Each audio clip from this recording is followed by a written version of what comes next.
What's going on, ladies and gentlemen? Happy Tuesday and welcome to the Series E Season 3 Qualifiers Day number 1. I am your host, Yeso. You'll also hear a lot from me today as I'm going to be casting all of our games, and I'm super excited to be here to start the process to decide our final 4 teams in Series E Season 3. Now, for those of you that may be new, you might not know exactly how Series E works, but I want to break it down for you, okay? Series E is a professional Apex Legends open circuit that absolutely anyone can join. 9 partner teams qualify and then get drafted and signed by our partnered brands. Those players then make $750 a month salary, as well as compete weekly for points and prize money against other open qualifier squads every Tuesday, and then against the best pros from across North America and Europe every Wednesday night. Now, with it being the beginning of qualifiers, things work a little differently. Our top 4 placing teams from Season 2 have already qualified for Season 3, as well as our top open qualifier team from Season 2. Being Team Lonely Fans. Now we have 4 more spots to decide starting here tonight. So if you and your squad want to get in on the action, you still have an opportunity to do so. Head over to matcherino.com/ESA right now. Get there right now. Sign up for the next day of qualifiers this Thursday, June 3rd, to get in on the action. You cannot waste time. Qualifiers are different this season. You need to place top 4 in cumulative points over the 4 days to qualify. You can't just show up on a single day and perform and get in. So get there right now, sign up, and get in on the action. I'm super excited for all of the qualifying games today. Our first 2 lobbies are done. We have decided the 20 teams in our final lobby. They will compete for points here very soon. But let's stop wasting time here. I want to head over to the GVO zone, join my co-caster for today, Jet Set Jamerson, as we get ready for the action. Let's get into it.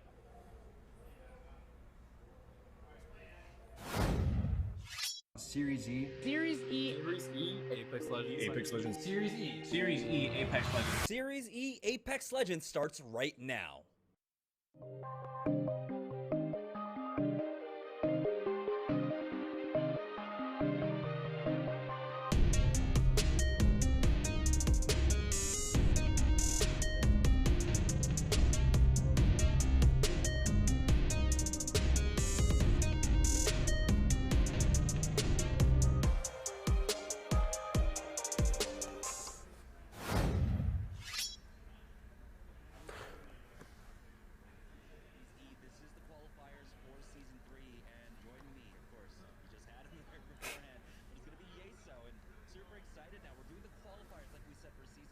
Changing things up than we did for the qualifiers for Season 1 and Season 2, and that actually creates a major dynamic shift in how these games are going to be played out, Yeso.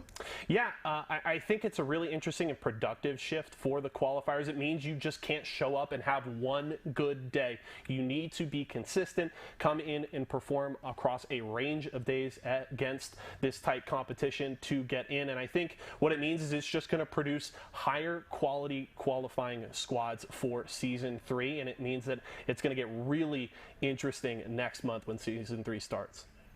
Yeah, absolutely. I mean, we saw during the qualifiers of Season 1 and Season 2 that a lot of times, when it came down to the qualifiers for teams that didn't look like they were anywhere near in place to make it for that day of qualifiers, it would just kind of either leave or not play it out. And so this time around, you are highly incentivized to stay in the game, play it out. You have 4 days to try to come up with as many points as possible, and consistency is key. And we got to see that throughout the regular season of Series E, Season 1 and Season 2. Ultimately, if you want to win out throughout the season, you need to remain consistent, like Team Pringles did, averaging 50-some-odd points per day every single day. So a lot of things that I'm generally just extremely happy about. I mean, and of course, along with all the news that's coming in from the overall Apex Legends landscape as a whole. Yeah, it's been really exciting to watch, and we're definitely going to be hammering on consistency a ton through qualifiers, and I think you make a great point there. Team Pringles, obviously their jersey behind me on the wall here in the GVO zone for a reason. They weren't necessarily a team that was going to come out and top the charts in our placement, our qualified team standings every single week, but they were always going to get those 40, 50, 60 points, keep racking them up on the leaderboard, and Team Pop-Tarts was a team that did the same. Now, they weren't quite at the caliber of Team Pringles, as there was quite a significant gap there between 1 and 2, but our top 2 placement teams, that was the name of the game. Consistency. They showed up every week and performed every single night. So that is super important. And now these open qualifier squads have an opportunity to try and show that themselves. And there's certainly some interesting squads to keep an eye on. A lot of the names that we saw in Season 2 that didn't auto-qualify by placing top 4 are coming back here tonight, and definitely a lot of storylines there. Yeah, and, you have to imagine for these squads, it may seem like it's business as usual for them because we've been doing Series E for so long.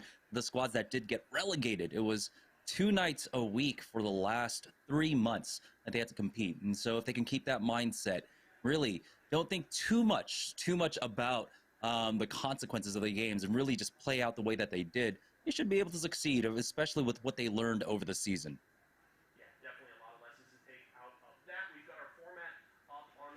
All of you folks at home, the custom server, it was 5 matches in our qualifying round. We had 2 lobbies full of 20 teams apiece, and then 5 matches again in our final lobby. With the numbers of teams that we actually had 42, so our top 2 seeded teams actually auto-qualified for the finals. It was then the top 9 teams from those 2 respective lobbies that made it in. You can see the prize pool breakdown there. First place gets $700, $300 for second place, and then as usual, our standard point distribution, a point for each kill, and then your placement points there. Yeah, the major change here is going to be, of course, to that format, where throughout Series E, on the regular season games, we had 6 matches per night, but because of time constraints, we are down to 5 matches per night, and so it does make things a little bit different. And it really, when it comes down to these kind of mixed lobbies with teams that you might not be as familiar with, we might see a lot of fighting on drop. We'll see. 5 games isn't usually enough for teams to really be able to hammer down where their drop spot's going to be, if they get contested, how to figure out to take the 50-50 fight. And so it's going to be a lot of adjustment on fly for these squads. Especially considering you just played 5 games in one lobby, and now you're moving into a new lobby with 11 other teams who you haven't been with, so that is just going to be another quick learning curve to adjust the drops, how you're going to play out. And now it gets really interesting because we have weeded out those lower squads, and now it's the best 20 that we could find here today in the qualifiers, all in a lobby together. So the competition only gets tighter. I do want to kind of note on a few squads that I'm certainly keeping an eye on. Team Superior, which is the former Team Cheez-It roster, are back in their entirety. Rakanishu, Joey Blackout, and Prodigy Aces, after a rough finish to the season, dropping to 6th place in that final week, are back to try and re-qualify. We do see Ronnie, formerly of Nestle Splash, now under the Obey Alliance banner, trying to qualify here. Other ones, we have Duplex here with a new roster, formerly of Team Applejacks. Tech and the 2 Brains 1 Controller roster is here. More Oi Senpai and the 6XZ's roster, which was extremely impressive. During the first round, they had 54 total kills over 5 games, an average placement of 2.8. They won 3 games in 5 to start the day. So they are coming in real hot here for our finals. Yeah, a lot of interesting names, a lot of returning names as well, like you mentioned, coming out from basically our open registration nights and such. One team that I'm looking at, I think I want to really keep an eye on WHO or WHO, I don't know what they go by, but Vize, Davis Wave, and Sushi is one squad, and I'll be keeping an eye on names that I am kind of familiar with. They do have some recognition for me, and so I want to see how they perform. But it's interesting because a lot of these names aren't names that I'm used to seeing. So this is truly the qualifiers. This is truly something that's going to test not just the players, but myself, in terms of just knowledge on these players. So I'm really excited to see how they perform and what kind of storylines develop today. Yeah, and now, you know, as someone who's been on now through the end of season 2, I'm kind of conflicted because we see these players returning, and obviously, you know, I've developed a certain affinity for the guys like Ragnishu or Duplex and these other players who were participating, and I want to see them to have the opportunity to compete in season 3. But at the same time, I'm also looking for some fresh blood. I'm excited to see some of these unknown names, if they can go up against some of the best we've seen come out of Series E over the last 2 seasons. Who is it going to be, and can they take down these top caliber squads? And that's one of the beauties when it comes to Battle Royale esports, just because of what it is. It's a Battle Royale. Only the cream of the crop will make it to the top. And so that's what happens here, especially when you do throw in the qualifiers. And so being able to really make your name known throughout all that is actually just an impressive feat in and of itself. And so I would love to see some new names, some fresh blood, of course, coming into the scene as well. We've had a lot of established names. And so we will have that kind of dynamic going on. We're going to have a lot of people trying to prove themselves, and we're going to have a lot of teams just try to maintain and, of course, keep that reputation that they have for themselves. So Team Superior, 2 Brains, 1 Controller, definitely looking towards them as the heavy favorites heading into game number 1 now on the board with, well, speak of the devil, Team Superior, who will have this Lava City drop. We saw at the beginning of Season 2, it was hotly contested between them and Team Intel. And ultimately, it was Team Intel that gave up the drop, and by the end of the season, it was Team Intel that had a better grasp of how to end up playing the game. You know, I don't know what was going on with Team Superior. Maybe it was just a lot of things to consider, especially when you're on that bubble there. But we saw through the end of Season 2, Team Intel, there was a bit more fire in their belly to try and get the wins, specifically in the last 3 weeks of the regular season. Yeah, and that was kind of the interesting storyline that we got to follow there at the end of the season. It looked for so long like it was just going to simply be a 2-horse race between Team Cheez-It and Team Applejacks for that 4th place spot. And then we saw Team Intel come out of nowhere. They finished the season stronger than almost anybody. Team Razor also had a fantastic back half of the season, but Team Intel coming out of nowhere to secure their spot in Season 3. And now we have Team Superior on the outside looking in, but we'll see what they can do here tonight and through the rest of the qualifiers to get back in. I have high expectations for that roster, certainly, but we'll have to see how things shake out as we're on with Team XOXO here and getting underway. Again, like we kind of touched on to start the show, it's going to be interesting to see how these players adjust. There's all these fresh faces, even for the seasoned Series E pros coming in. They've got to adjust to new teams, new players, and how they're going to play these early games. And certainly our open nights promised the most action-packed early games, whereas pro nights, we got to those late circles with 12, 13, 14 squads still alive. They were much slower paced early on. So I expect we're going to get quite a bit of action here to start off our first few games. Speaking of new things to deal with, it does seem like there might have been a shift in the algorithm for the zone here. We're seeing one we haven't seen in quite some time right now, but you know what? We have to hold on. 2 Brains, 1 Controller with their usual rotation through Train. They did bubble down. It might have been in a fight, but it looks like they're going to start working their way towards that rotation. Might have a team ahead of them. As you can see, the ping going down on the other side of the tunnel here. Peach having a little difficulty getting to that Train. He is the big boy, of course, but it looks like they are going to continue to rotate through. This one we saw just beforehand, the second ring now going on over to the choke between North No Name by Sorting Factory and Frag East. So a lot of teams are going to be prioritizing those choke point spots. As you can see, 2 Brains, 1 Controller. They've got the Western choke pinned down. They've got the No Name pinned down as well. And so they're going to make their way over there right now. Of course, they're running that crypto, so they're going to want to have a building for themselves. So it'll be super important for Tech to be able to get his team into position for that. Yeah, and 2 Brains, 1 Controller, one of those 2 squads that auto-qualified to the final. So I hope these guys were getting some warm-up games in, because otherwise they are coming in cold here compared to the rest of the lobby as we jump in with Ego. Going to be a scan there, looking for some teams, and even Beast of the Hunt activated by Fulzy, but doesn't look like they're going to find any action quite yet. Nobody pushing them at the moment, so they don't seem to be in any sort of trouble early on. And still 60 players alive, so no kills yet, but some shots out there. And now we jump on with Obey Alliance, and it's Ronnie here on the Valkyrie. It was important. They got that scan down. They saw that there were 2 teams ahead of them. So you don't want to fight directly into a 3-team affair. Right now, this is what we were talking about. When you see this kind of circle, when you see this kind of zone number 2, where it can end up pulling up to these choke points, you want to try and play it.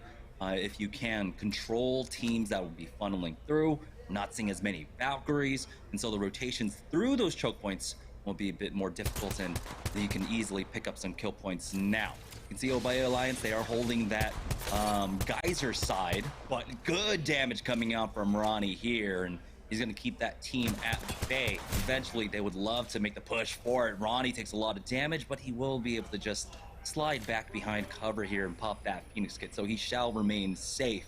But this is a squad that you really do have to look out for. We saw maybe throughout the regular season of Season 2, there were moments and sparks of brilliance for them, but they've hence had to make some adjustments. They're running Crook on that Caustic, which we saw more and more of, that Caustic in terms of this team. And if they can get this to the late game, especially for the circle, it'd be immensely strong.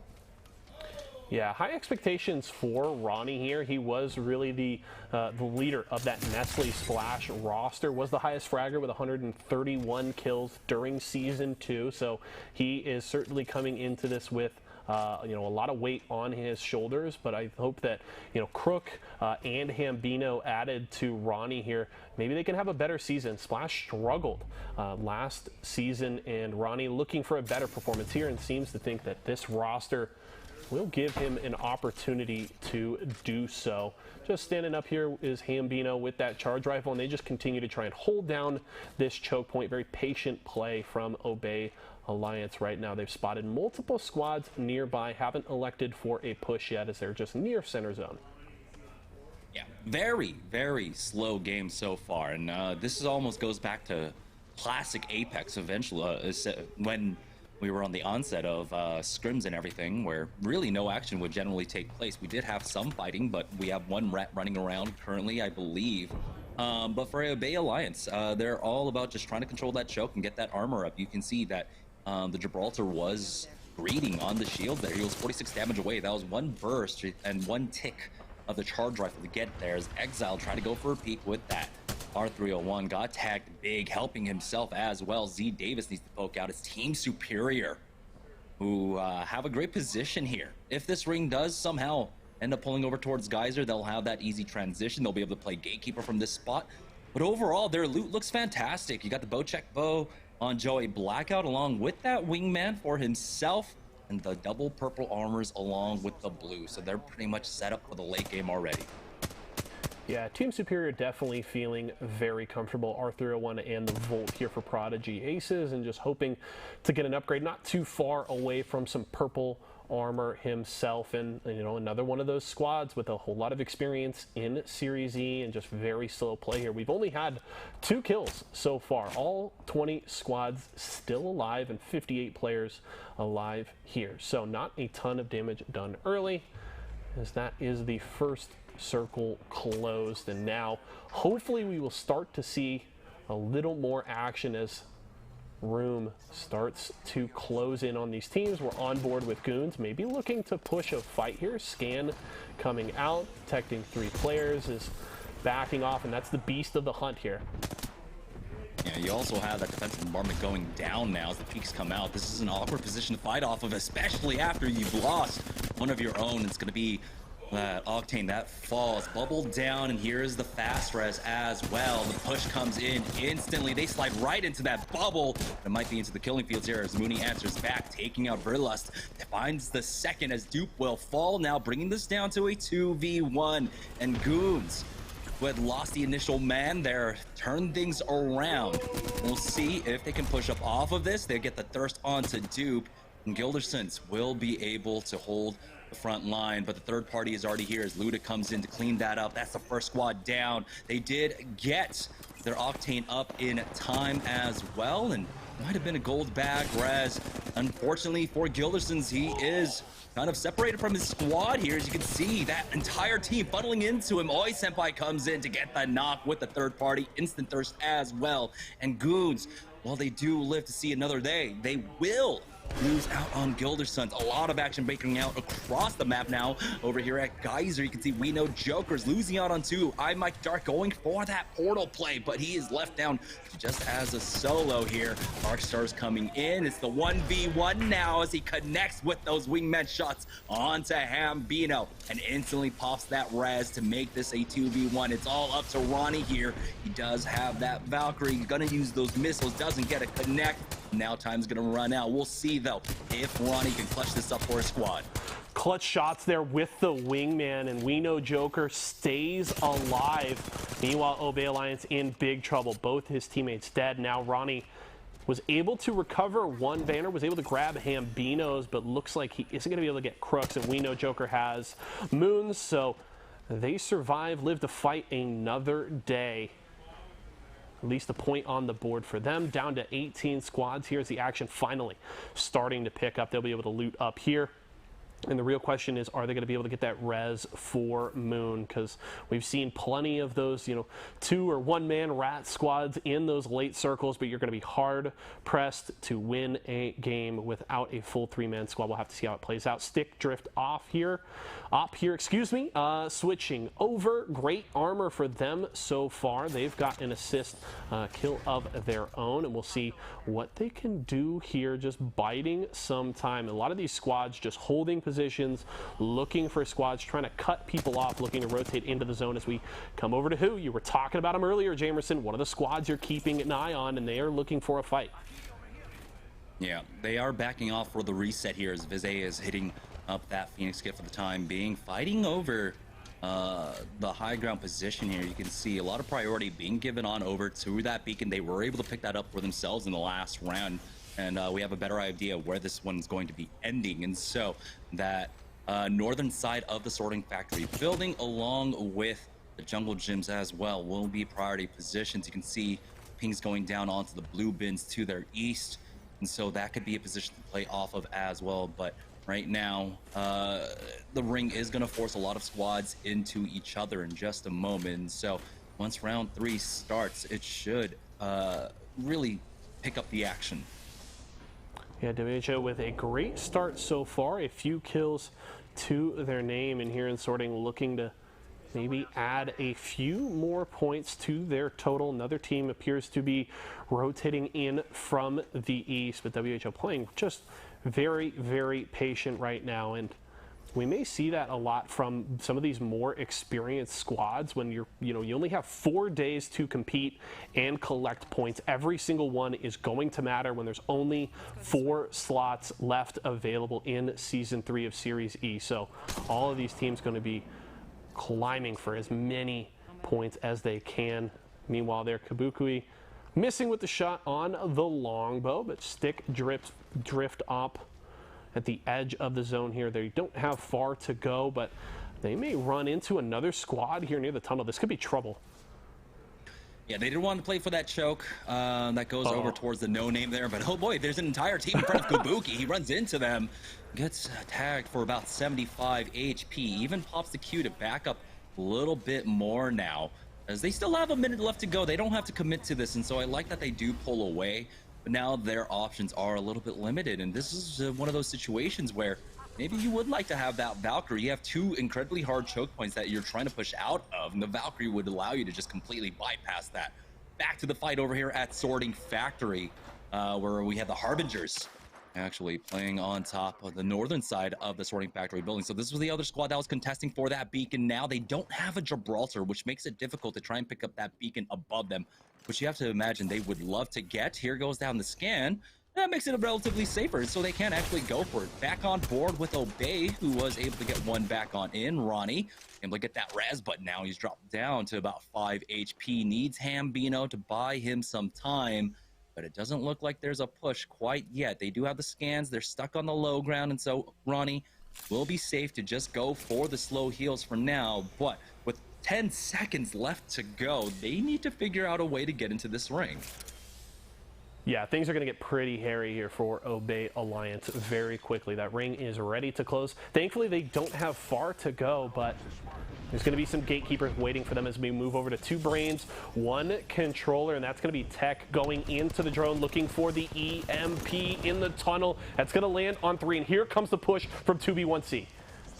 That's a massive one because it gets rid of a lot of these barrels there. They were able to put down 1 more, but they get the first knock. Ultimate going down. Tech taking a lot of damage from that gas, but he's able to climb out of it here. Slurpee and the rest should be able to clean this one up, but looks like a third party is coming in. Here's Ziploc Bags trying to come in for the pinch now, bringing this one down to a 1v2. Up above, it's going to be the last one falling down now. Navalo along with Mask pushing up. It was a 4-party affair, it seems, as Mooney ultimately does get finished off. And so now Ziploc Bags, Navalo, and Mask still playing this one out as a duo. Hit themselves top 15, getting themselves at least 1 placement points now, along with the 2 kill points that they were able to pick up. And now we got a better idea of where this ring is pulling up. It's going to continue to go to the north, and this one is very much different, but a lot of buildings are still in play. Got the circle building along with the Dorito building and that long, I don't even know, it's like kind of cantina, cafeteria building just outside. But oh boy, Shinny PC losing out on 1, and now nice cage match, or excuse me, Nick Cage match. Getting just absolutely sandwiched. Will get taken out. Team Superior though, still trying to control over here at Geyser now. Rakanisha with the Beast Hunt going. It does get cracked. He has that red Evo shield, will be able to pop a bat for himself. But it looks like Team Superior should be safe as we have hit top 12. Yeah, Team Superior feeling good, and I believe that was Team Stick Drift Off that wiped out Oi Senpai's squad. Nick Cage match. We had been talking about them in a bit of a rough position, kind of smashed between multiple squads outside of the ring, but I believe they had the Wraith portal available. They were able to get a well-timed rotation to come in for that fight, and so they will survive for now, as we're now over with Harbingers in Sorting Factory. That red armor for Clinical. Yeah, Clinical here, and they're just up on this roof that we were seeing WHO on earlier. Looks like they have evacuated the area, at least momentarily. Ooh, there is a squad below them. That could be WHO. We'll have to see as the Beast of the Hunt is activated. They're going to get scanned as well. So both teams well aware of each other's positions, but does Harbingers want to go for the push here?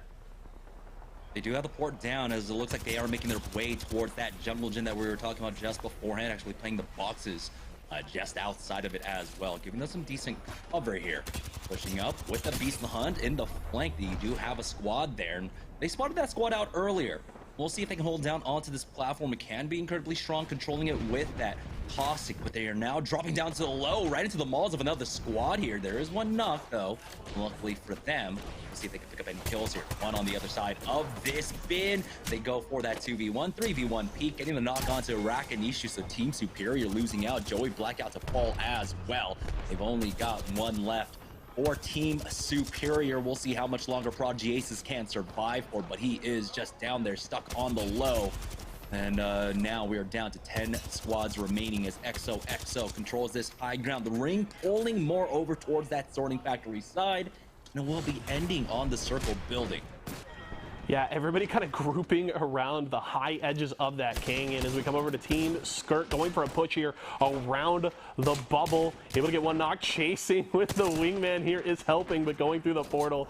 Looks like that player is going to escape momentarily, but they'll be able to thirst a kill, and they've been scanned by somebody else. So here comes the third party. I believe there's like 4 squads grouped around this building right now, and it's all turning to chaos. Yeah, you got the defensive bombardment going down outside as well. Exile will try his best to survive here as he backs away. It was Finicky that ended up finishing off helping there, but Exile, no heals left, will fall. Starlight Joe pick that one up. We're down to the top 6 squads here. 14 players remaining though, so we know that there are going to be some rats running around, but it's this big fight over the circle building now as Clinical is trying to make his push. Maybe they're just trying to recover some loot here, but they do make it under the safety on the other side of this fence. They've got someone knocked as well on the other side. They can finish that one off in just a moment. Starlight Joe, Lightstar Joe, excuse me, throwing down those barrels to clear out some of the angles, and Gibraltar wasn't actually down. He was just trying to heal up, make himself really small. 6xZs will get finished off. We have hit our top 5 now. No surprises that 6XZ is getting late into this game, but the push onto Harbingers as the Caustic is making things really interesting in this late circle. Beautiful knock there from Nemusona, able to knock 2. And going to hit the bat right now. I think Harbingers are very well positioned in this late circle. Multiple teams trying to push though, and that is going to be Clinical getting knocked. Uh-oh, here comes Masked from Ziploc Bags. Somehow Prodigy Aces was able to get his squad back on in. Rakinishu getting a kill there, so Team Superior still in this as a full 3 as well. Don't know how they were able to stabilize and get everyone back up, but surprising to say the least. We're now down to 4 squads remaining. Scan out from Rakinishu. They didn't need that to know that the team was inside playing inside that circle building here. Now, we do have, of course, a lot of utility out here. They're going to have that jump pad up to try and utilize, maybe try and block off one of the entrances up top and make it a little bit more difficult for that squad to push out if they want to. We'll see. No defensive bombardment for Joey Blackout. He does have that golden helmet, but really not going to be much of a factor in this late game. And so there you have it. Our squads stacked on top of each other currently.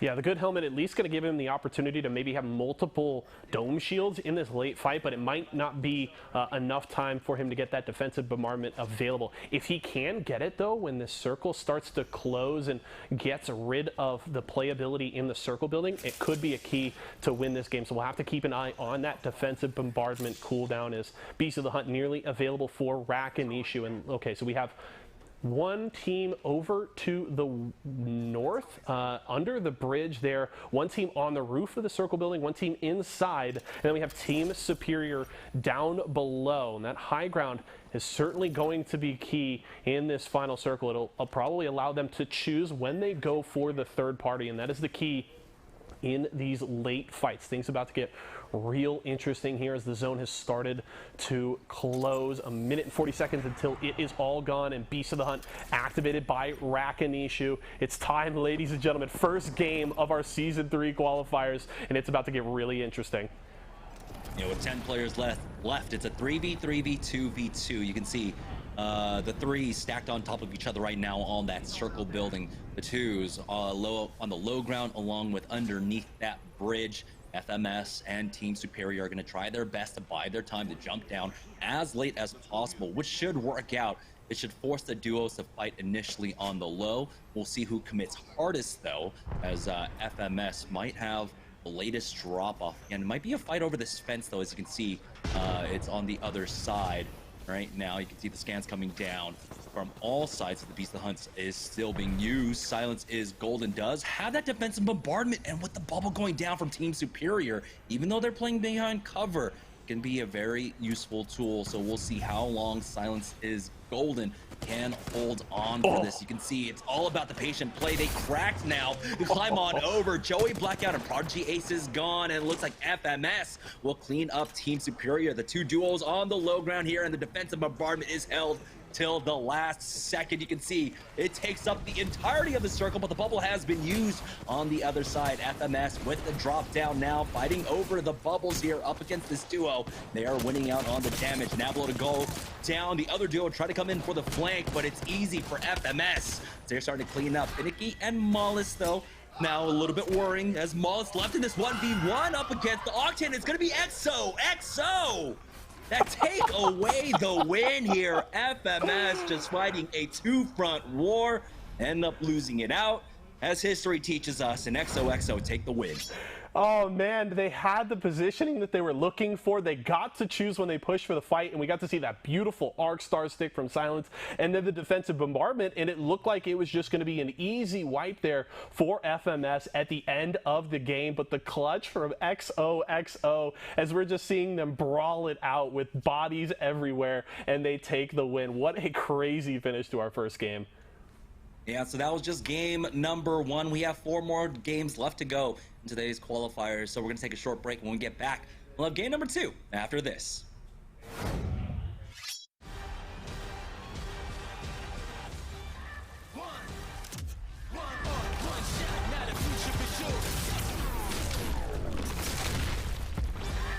Pressure's coming daily under pressure. Working on the plot and the scheme. The true style trademark is at the edge of your dreams. Yeah. One shot, now the future is yours.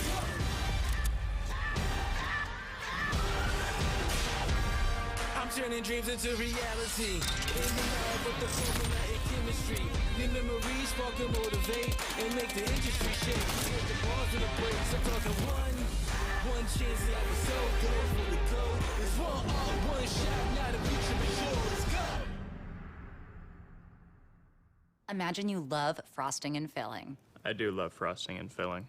Oh, well, imagine if there was a way to enjoy that delicious goodness anywhere, anytime, out of the toaster, out of the box, out of one of those baggy thingies, with nothing but a thin layer of foil between you and... Pasta. Yes, Curtis. This is a commercial about pasta. I love it. Frosting and filling for your pasta. I like pesto. I wasn't born in the spotlight. Nah. Had to grind and shine like a star on a hot night. And something about the struggle now resides in my muscles. And every trial and trouble helped to hang my hustle. Real rock stars don't chase the spotlight. It chases them. Favorite splash.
Hey, shake it, kiddo. Love Dad. Oh.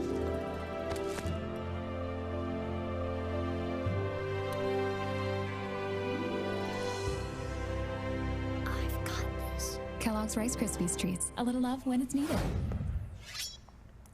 Welcome back, ladies and gentlemen. Game one of the day done in our final lobby, and we saw Team XO taking the win in a crazy fashion, able to knock down Team FMS and start the day strong. We're going to get to our post-game stats here momentarily. I do want to highlight Team XO coming into this lobby. They were in lobby number 1 for the qualifying round with 6 XZs and Ziploc bags. And the way that lobby finished it out was first place 6 XZs. They had 97 points in their first 5 games of the day.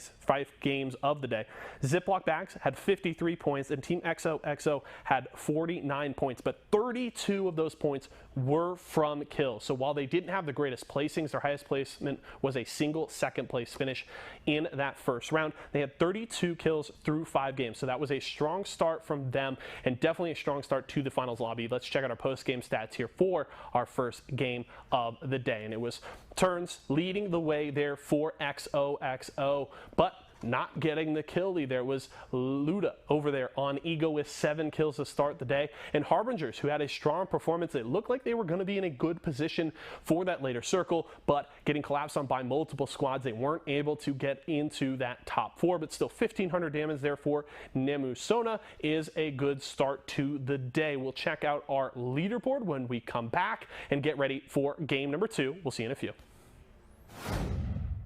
It's Kellogg's, Fruit Loops, Apple Jacks, Corn Pops, Tiger Paws. They're Jumbo. Jumbo snacks, snack time heroes. Go take them on the go. Cereal, magnified, showing up for snacking time. Jumbo snacks, snack time heroes. Go take them on the go. You're snacking. It's Jumbo Snacks.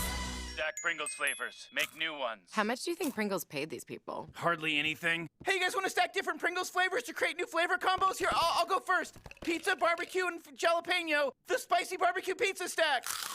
Get him! Grandpa, what's going on? Pringles. We're trapped in a Pringles commercial. They must have taken us in our sleep. How can we get out? We can't, Summer. They warned me this would happen and I didn't listen. Stack Pringles, make endless new flavors. Stacking Pringles to make new flavors. Make endless new flavor and barbecue, wavy, and sour cream and onion equals a 3-layer dip stack. All right, welcome back, guys, to Series E, as we are getting ready for game number 2, but we had quite the finish there in game number 1. Team XOXO finishing it out as a duo, taking the win overall. Yeah, we were highlighting earlier on in the game where multiple squads had lost a player. Obey had lost Crook early, weren't able to get him rezzed, and it just makes your job infinitely harder when you get into those later circles. But Team XOXO able to pull it out as a duo, and especially they didn't have the high ground. They had a defensive bombardment coming down right on their heads, but they were able to clutch it up. And FMS is certainly going to be kicking themselves a little bit for not being able to finish that game, but they get top 2, so certainly something to build on there, and I hope we get more games and more finishes like that through our Final Four of the day. Yeah, this is a ring that we're not used to seeing as well. Not particularly often does it end over there on the circle buildings on the north side of Sorting Factory. So a lot of changes coming up now for this season. I gotta imagine maybe Champs is playing a role. The algorithm always changing from week to week, and so that's why it's important to have the practice when it comes to these late game circles. So now, before we head into game number 2, let's go ahead and look at the Mobile 1 leaderboard to see where all of our teams stand throughout all of that. Team XOXO with taking that win. They'll get the plus 12 along with 11 kill points, so 23 points overall for them. That's a huge game from Team XOXO, and FMS 17 points for them, so despite going down, still a strong start. Meanwhile, Ziploc Bags and Harbingers tied for third there with 10, and one squad I'm really interested to look at is Dudes Night Out, one of those squads that auto-qualified for the finals based on their seeding. No points in the first game. And I also should know Anime Freaks is the team including Bambino from last season's Nestle Splash roster. So a tough start to the night for those two rosters, but still plenty of games ahead of us. WHO, who you were looking at to start the day, were able to get 5 points, not able to finish all that strong in the first game, but still some points on the board, and they are in the top 7. Yeah, it could be a lot of just shaking out the cobwebs there. As Two Brains went controlling themselves, they found themselves on the bad end of a rotation, trying to make their way over towards Sorting Factories. And so they'll have 3 points overall now, left in 16th place. But we still have 4 more games to go, and we have to remember this is, of course, the long marathon. Really is in a marathon when you consider 20 games overall that you have to play throughout the qualifiers, and then, of course, top 4 squads with cumulative points will be moving on. So we still have a lot to go here. So let's not count anyone out quite yet. A lot of adjustments to be made as we head into game number 2. But it does seem like with a lot of these kind of roster shakeups, there's going to be some growing pains for a lot of these teams. Yeah, definitely some things to work on, as we do have our Mobile 1 high performance moment of our first game of the day. Let's check that one out, and it is FMS here, the beautiful Arc Star from Silenced, and sadly they weren't able to turn this high performance moment into a win, but it was still a good look working with that high ground. Incredible patience here from FMS. Yeah, that's the difference between being the first place team overall. I mean, you saw XOXO had 23 points. If FMS had won this one out, it should have been 22, 23 points for them instead. So that 6-point swing could have gone the other way. But FMS, they put their full attention onto the squad to their north, went for the bubble fights. But XOXO bide their time.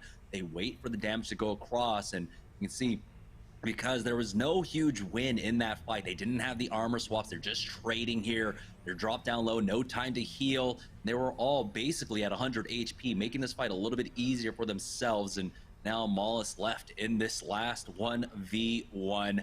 Does go down. XOXO pick up that win. definitely a fun way to finish the game. We'll be checking out more Mobile One high performance moments throughout the broadcast, but we are getting ready for game number 2, and some of those squads we mentioned: Dudes Night Out, 2 Brains, 1 Controller, even Obey Alliance. Rough starts to the day, but still plenty more action here, and we'll have to see if they can get things rolling here in game 2. We have high expectations from those squads for a reason, and they need to start getting it going now. Still, as Jamerson mentioned, plenty of games still to play, but we are looking for them to show up and show out here, starting with game number 2. And Team XOXO, 23 points to start off. That is definitely a strong start to the day. They're going to have to keep things rolling. I don't imagine we're going to see them getting 11 kills every single game, but that's a strong performance there. We even saw during our qualifying round, we had 2 teams get 18 kill games. That was Team Superior had one of them in a game that they didn't even win. So these squads can frag out, and we'll have to see if they can keep things rolling here on the day. And overall, like, while placement points can be great, and sometimes during these qualifiers, the kill points can actually matter a lot more. If you can try to take your pre-existing kind of skills together as a team, your natural synergy that you've been able to build up over the last 4 months, you might just want to try an ego. Don't play for center zone and just play for that edge and find as many fights as you can. Unfortunately, there for Team Superior, it was just an unfortunate circle where they couldn't really play for the edge. As you can see, they're playing from the southeast side of the map, playing out over at Lava City. You saw the ring going basically dead center there in the middle, and so it didn't leave much in terms of positioning for them to try and find those kills. But we'll see. Maybe if we have a northern zone, if we have a western zone, I'll be able to play a little bit more edge and try to play out that style to pick up a lot of these kill points, because this is a squad that can absolutely team fight if they want to. They have done it consistently throughout Season 2 of Series E, and I think they really need to go back to that style, especially here throughout the qualifiers, where you just ego every team that you see in front of you. Yeah, and one of the advantages that they bring to the table compared to, you know, some of the other rosters we've highlighted with other players from Season 2 or even some of the maybe unknown names is they've been playing as that same 3 for months on end. It's the same 3 guys: Rakanishu, Joey Blackout, and Prodigy Aces. They had tons of games during Season 2, as well as their scrimming to build up that synergy. So they bring in a ton of coordination, and that is another reason why we have a high expectations for these guys. They should know exactly how they want to play the game and how their squad works best. Now, that squad has been one that is a little more free form compared to others. They don't necessarily have a set IGL, and they mix up the roles that they play, but they know what they bring to the table, and there should be no real adjustment time for them coming into these qualifiers. Yeah, we're just waiting for game number 2 to get set up and all of our players in the lobby, but it looks like we are getting into it now. So let's go ahead and head straight into the game. Game number 2 out of 5. Again, it's going to be a shorter day. We don't have 6 matches like we normally do throughout our regular season, so you don't have as much time to adjust. So this second game, it's really about finding your footing and really trying to figure out how you're going to play this one out. As you can see, a pretty decent drop so far coming out. We got only one team going over to Skyhook, which is interesting enough. And so if anyone is, of course, keeping track of that, if they're fighting off the rip, that might be a consideration. Skyhook generally being a 2-team drop that you can go and challenge for. So if we see any early fighting, we didn't in game number 1. That's where you could end up going. But we're on board with Team XOXO, the winners of game number 1 here. As you can see, a very central drop for them going over to Frag East. It does look like they did pick up the beacon as well. And so now this ring pulling a little bit more over towards the western side of the map. We'll see how quickly they move out of Frag East.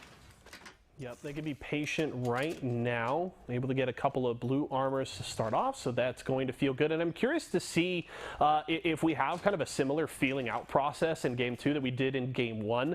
The action was a lot slower than I expected, and then started to ramp up after that kind of round 1 circle closed. I'm expecting to see maybe some more contested drops this time around, but we'll have to see how things shake out, as it doesn't look like XOXO has to deal with too much early action here. They'll get to loot up pretty thoroughly there in Fragment East. As we jump over to Nick Cage match, Oi Senpai's squad here, and they are in an early fight. In Season 1, Wingman has that purple armor as well as a charge rifle and an EVA 8, so this is certainly a great way to start the game. Great shot there early with the charge rifle. He's going to hit a cell, and we'll see if they elect to push. They have a ways to go to get into the next circle plenty of time to work with, but this was a squad that didn't perform as well in their first game of the day, weren't as dominant in the qualifying round, so they need to start to get things rolling here in game 2. Early +3 KP would be nice, but their fight is going to be difficult here. A lot of open ground to try and cover. They already used the jump pad as well, so they won't be able to just jump across, especially with those white armors on Shitty PC along with Oi Senpai. Does seem the full 3 squad is over on that building. Some poking and prodding coming out from Season 1 Wingman. It could be a great time, actually, for them to swap off that purple armor for one of the whites, because he can easily evolve that into the purples for his squad here. As you can see, there's a lot more work you have to do to get that purple to that red Evo. Getting the extra 25 HP, you'll get a lot more value getting the blues and the purples for your team.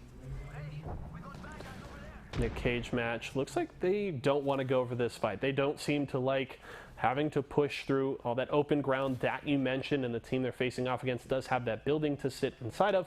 So they're going to go for some high ground. Doesn't look like they're going to completely leave the area, but they wanted some better positioning here. A shot's going to come out at range. Still looking to upgrade that armor. Great shot with the charge rifle there from Season 1 Wingman. Sheeny was able to upgrade to blue armor himself, and they now have the jump pad to maybe go for a rotation here as we jump over to Ziploc Bags. They're in a fight, and its mask is already knocked. Big trouble here for Ziploc Bags. Oh no, the arcs are coming in, and Navila will go down to it. It's all up to Yo-Yo Joe left in this fight. It's not going to be enough. Double res now coming out from Mizuki. We'll see if any third parties come in, and there it is. The Thirst coming out from Kabukui, as they will be able to finish them off. Stick Drift OP picking up those kill points for themselves now, and they'll also get the armors. The purple on Kabukui is... looks like a third party is coming in. Here's Two Brains, One Controller. This is the squad that I was expecting actually to come in, but here is the EMP from Tech as Two Brains, One Controller trying to find a way on in. They've got to be careful as the Valkyrie missiles do come in, and it looks like Slurpee G will just go ahead and pop that portal for himself to get into safety. Peach backing off into the building. So a lot of fighting taking place over here at Hot Springs. As you can see, that the reason why is because this is looking like where the ring will end.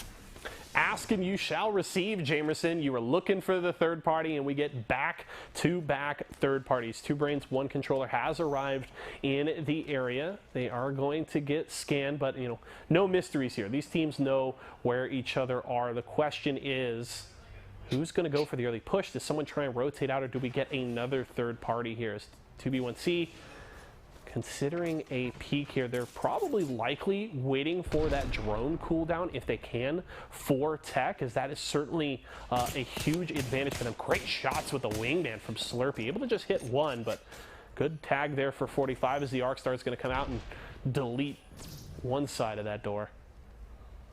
Yeah, it's all about controlling the buildings here, and they do have at least the one door to work off of in terms of cover. They were able to grief the door on the other side, but without a portal, without any of the extra mobility, they're not going to be able to make a move quite yet. They do have a better idea of what's going on around them. As you can see, there is another full squad that's pulling up, and so that is their new worry here, just behind the rock. But we join on board with no competition. They've already gotten the first knock here. We're actually lost out on one, and Moose the Man is left, I believe, in a 1v2 in this fight. The scan's going down now as he pushes out. It's on the south side of Hot Springs here. Moose the Man getting some decent damage off for Lust to go down. He'll be able to secure the Thirst on Skittle Cakes as well. And now he needs to try and recover his squad. Backing off, hitting that scan one more time, hitting the bat here to go for that full reset. Unfortunate for him, he was 17 damage away from being able to get the purple Evo, but it looks like it might be a reset coming out from either side, as his squad mates were able to hit a jump pad, it seems, to get out of danger, maybe into that building as well. And this is an opportunity now for no competition to go for the full reset. So beautiful consideration of the situation that they were in, being able to realize that there was a jump pad there and get out to safety. Should be the full reset for them. Wow, that is huge for no competition. It's rare to see two players go down and be able to get that kind of distance to give themselves some breathing room for the reses. And healing up. So this is huge for No Competition to stay in this second game. 18 squads left. They're going to get scanned here. And really, I'm just waiting for 2 brains, 1 controller. This is just southeast, excuse me, of the position that 2B1C was holding. And we'll have to see if they want to elect for this push, if they feel like they have the information to go for this. We do see where that next circle is going to go. Hot Springs near the center of it. So No Competition is at the very least loving their position in the circle for the moment as we jump over to Obey Alliance, and they've got some of those caustic traps down to try and disrupt anybody that goes for a push. But they look like they're in a little bit of trouble right now as they're getting some arc stars on their heads. This is a lot of utility being used. Triton does get the knock, but do they go for the full send now? You can see Crick is already outside that car, and it's the team that was above. They're just spamming the nades in, using all their utility, and that was a team that we were on board with just beforehand, who were able to stabilize FMS over here at the Dorito building not too far away themselves. But they do have to back away. Finicky still sitting on that white armor for himself as the team is coming in to try and infiltrate into this building. They do have the doors, they do have cover as well, and so no full push out. It's going to be a 3v1 push as they do spot out that member, but you can see the instant pivot coming out from Team Superior. Prodigy Aces gives his life. Finicky only finds one before he falls himself, and Maulus is left in the 1v2 here. Throughout the bubble, hits the triple take headshots with the 105, backs away with 1 HP, but he'll get taken out by Duke. Team Superior now with the fast bubble res as well. We'll be able to get the squad back on in. They'll have the armor swaps to work off before the quick reset. And they do survive that push, the scan for their flank as well, just to keep an eye out as Anime Freaks are left in the corner here. We do have the squad trying to make their way on in, but Bambino, he's got that caustic. He's gonna slow them down with those barrels. This is gonna be a difficult push for this squad. We'll see.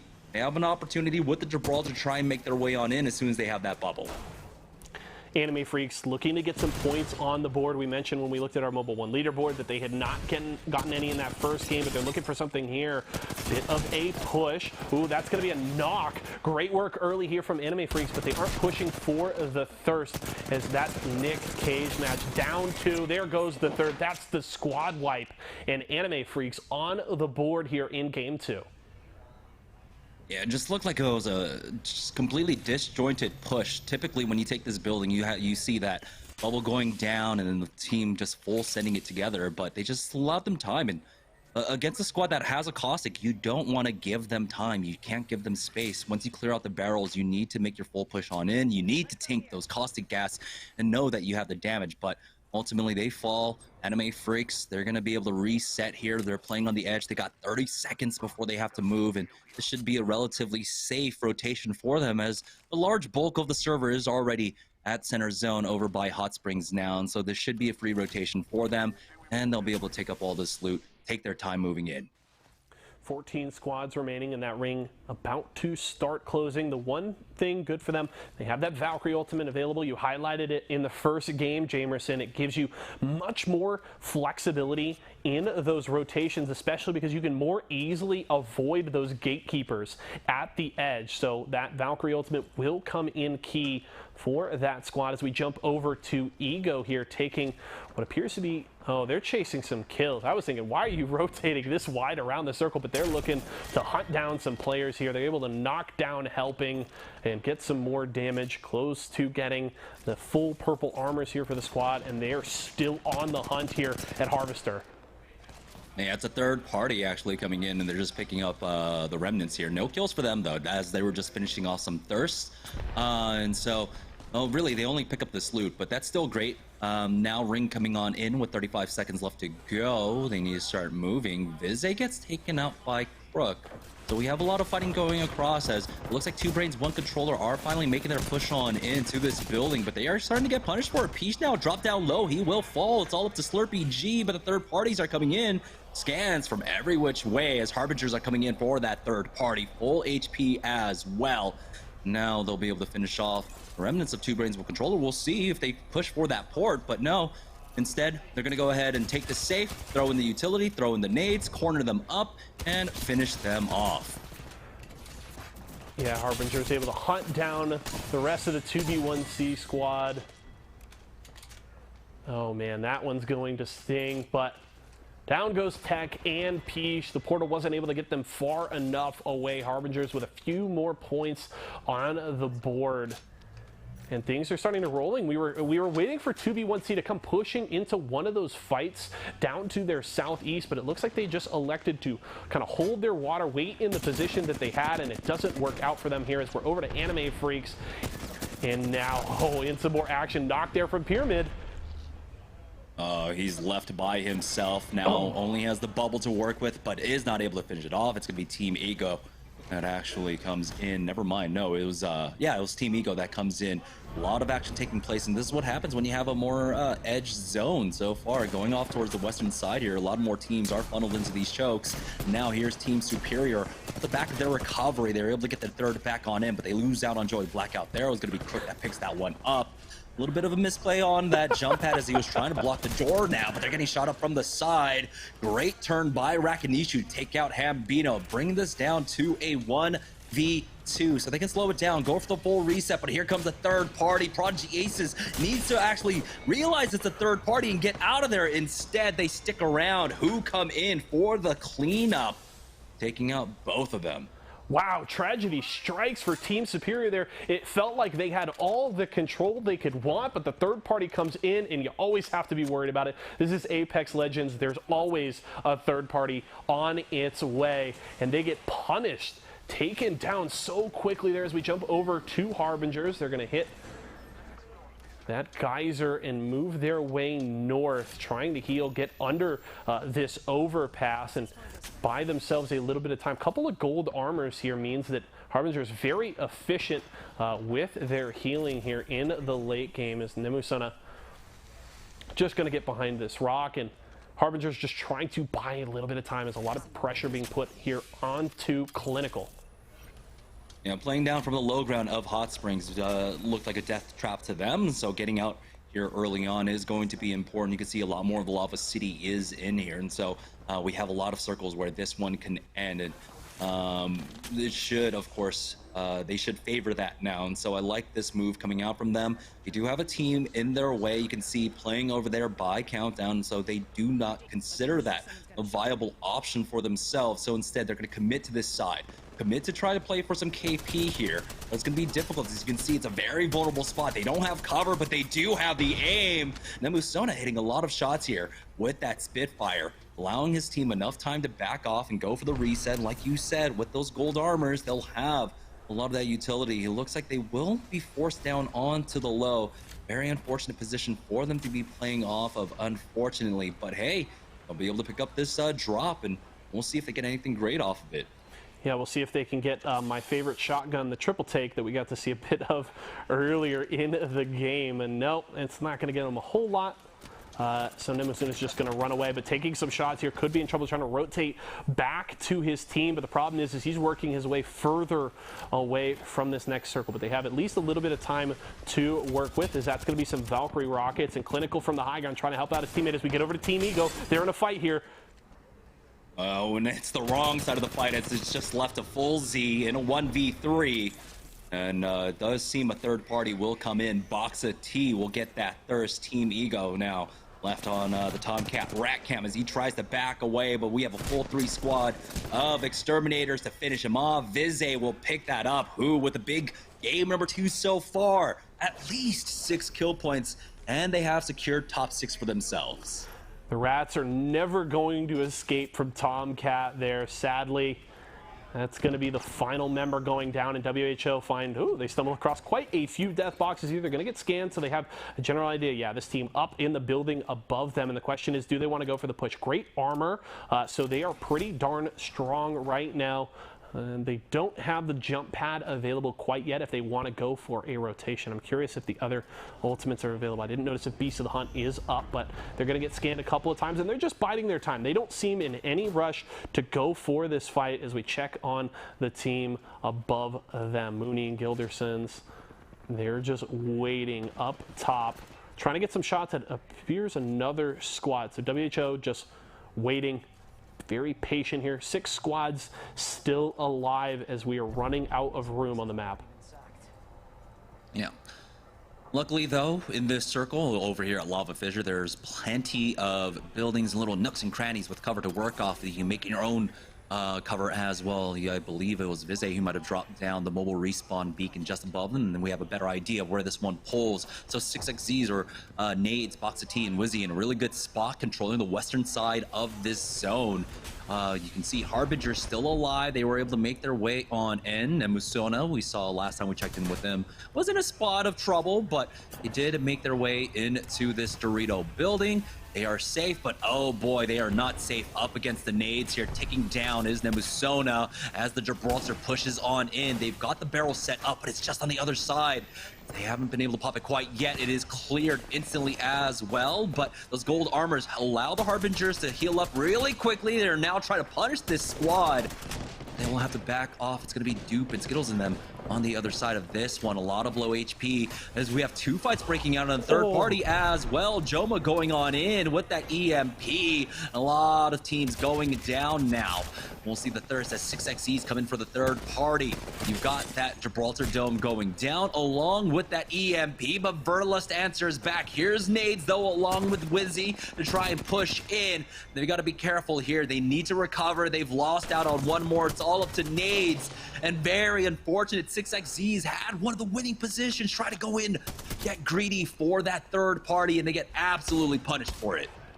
Wow, unbelievable. Harbingers, we noticed early on in that fight when they were getting pushed in the building, the enemy dome shield bought Harbingers some time. Nemusona was able to back into the corner, get a battery, while his other teammates were able to just kind of position themselves and guard that door. And it bought Harbingers enough time to get a little bit of breathing room, survive that fight, and now they're able to fight their way out of that building, wipe a squad, and now they have made it into the top 4, a position they are very familiar with from game number 1. The question is, can they go the distance? It didn't work out for them. They got pinched the first time around, but they seem to be in a much better place as they can gatekeep here to an extent here in the next circle.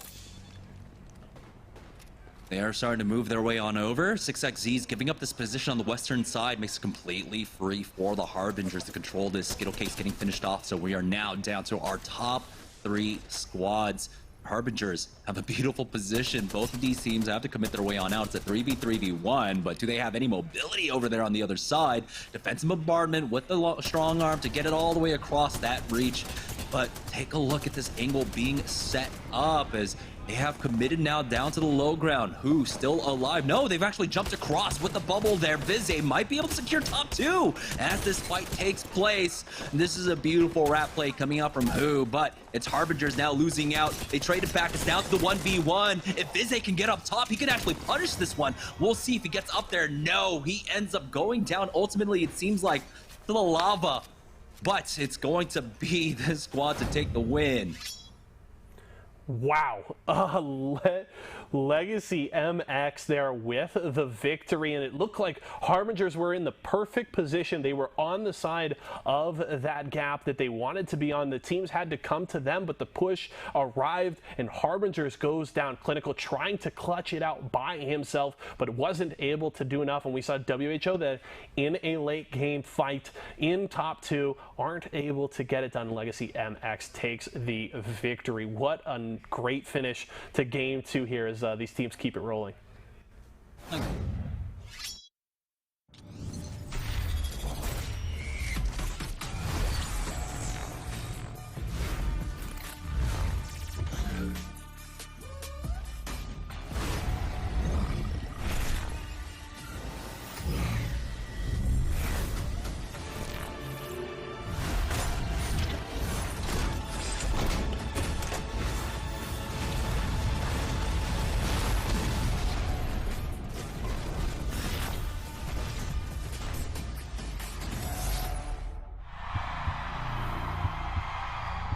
I wasn't born in the spotlight. Nah. Had to grind and shine like a star on a hot night. And something about the struggle now resides in my muscles. And every trial and trouble helped to hang my hustle.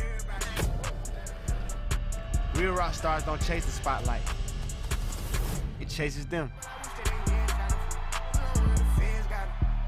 Imagine you love frosting and filling. I do love frosting and filling. Oh, well, imagine if there was a way to enjoy that delicious goodness anywhere, anytime, out of the toaster, out of the box, out of one of those backy thingies, with nothing but a thin layer of foil between you and... Pasta. Yes, Curtis. This is a commercial about pasta. I love it. Frosting and filling for your pasta. I like pesto.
Hey, shake it, kiddo.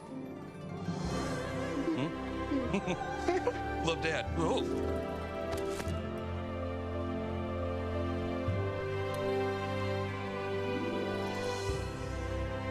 I've got this. Kellogg's Rice Krispies treats. A little love when it's needed.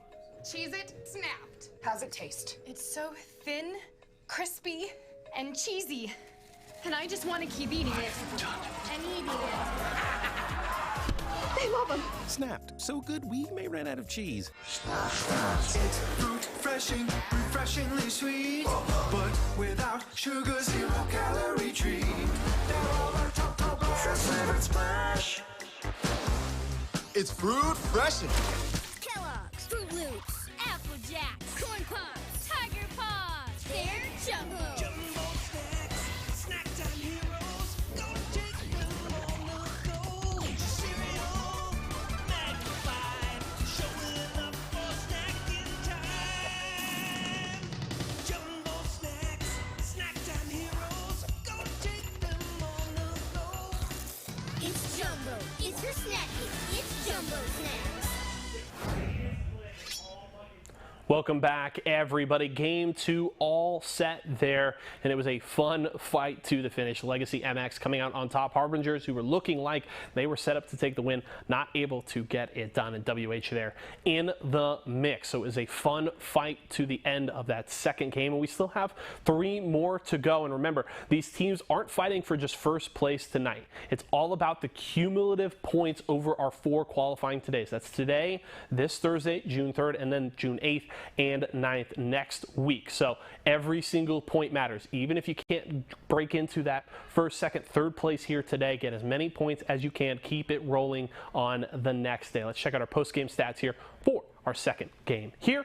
Put them up on the screen. There it is, and it was obviously Legacy MX taking the win. The Pro MK there, IGLing for that squad, bringing them to the victory, but it was Harbingers looking strong there. Nemusona, 5 kills in that game, a big part of Harbingers being able to push out of that building, stay alive in the late game. Sadly, they don't push it to a victory, but I think Harbingers have been really strong here at the start of the day and have been consistent. So if they can keep things rolling, definitely a good sign for them to qualify for Season 3. Meanwhile, Dudes Night Out, we were on them for the rough performances they had to start the day. 0 points in the first game here in this final lobby, but over 2,000 damage there for Verhulst is what you're looking for. This is a squad we have high expectations for. There's a reason they auto-qualified for the finals here on day 1. We'll have to see if they can keep things rolling as we get into game number 3. We'll have that and more for you after this break. Stack Pringles flavors. Make new ones. How much do you think Pringles paid these people? Hardly anything. Hey, you guys want to stack different Pringles flavors to create new flavor combos? Here, I'll go first. Pizza, barbecue, and jalapeno. The spicy barbecue pizza stack. Get him! Grandpa, what's going on? Pringles! We're trapped in a Pringles commercial. They must have taken us in our sleep. How can we get out? We can't, Summer. They warned me this would happen and I didn't listen. Stack Pringles, make endless new flavors. Stacking Pringles to make new flavors. Make endless new flavors. Barbecue, wavy, and sour cream and onion equals a 3-layer dip stack.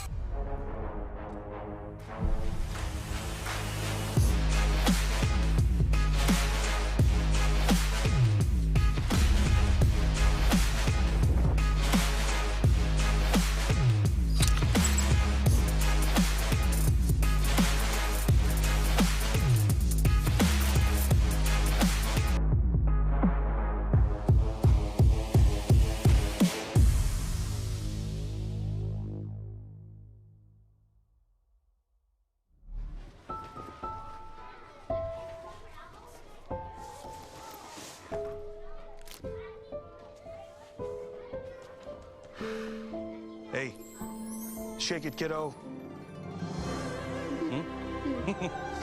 Love Dad. Oh.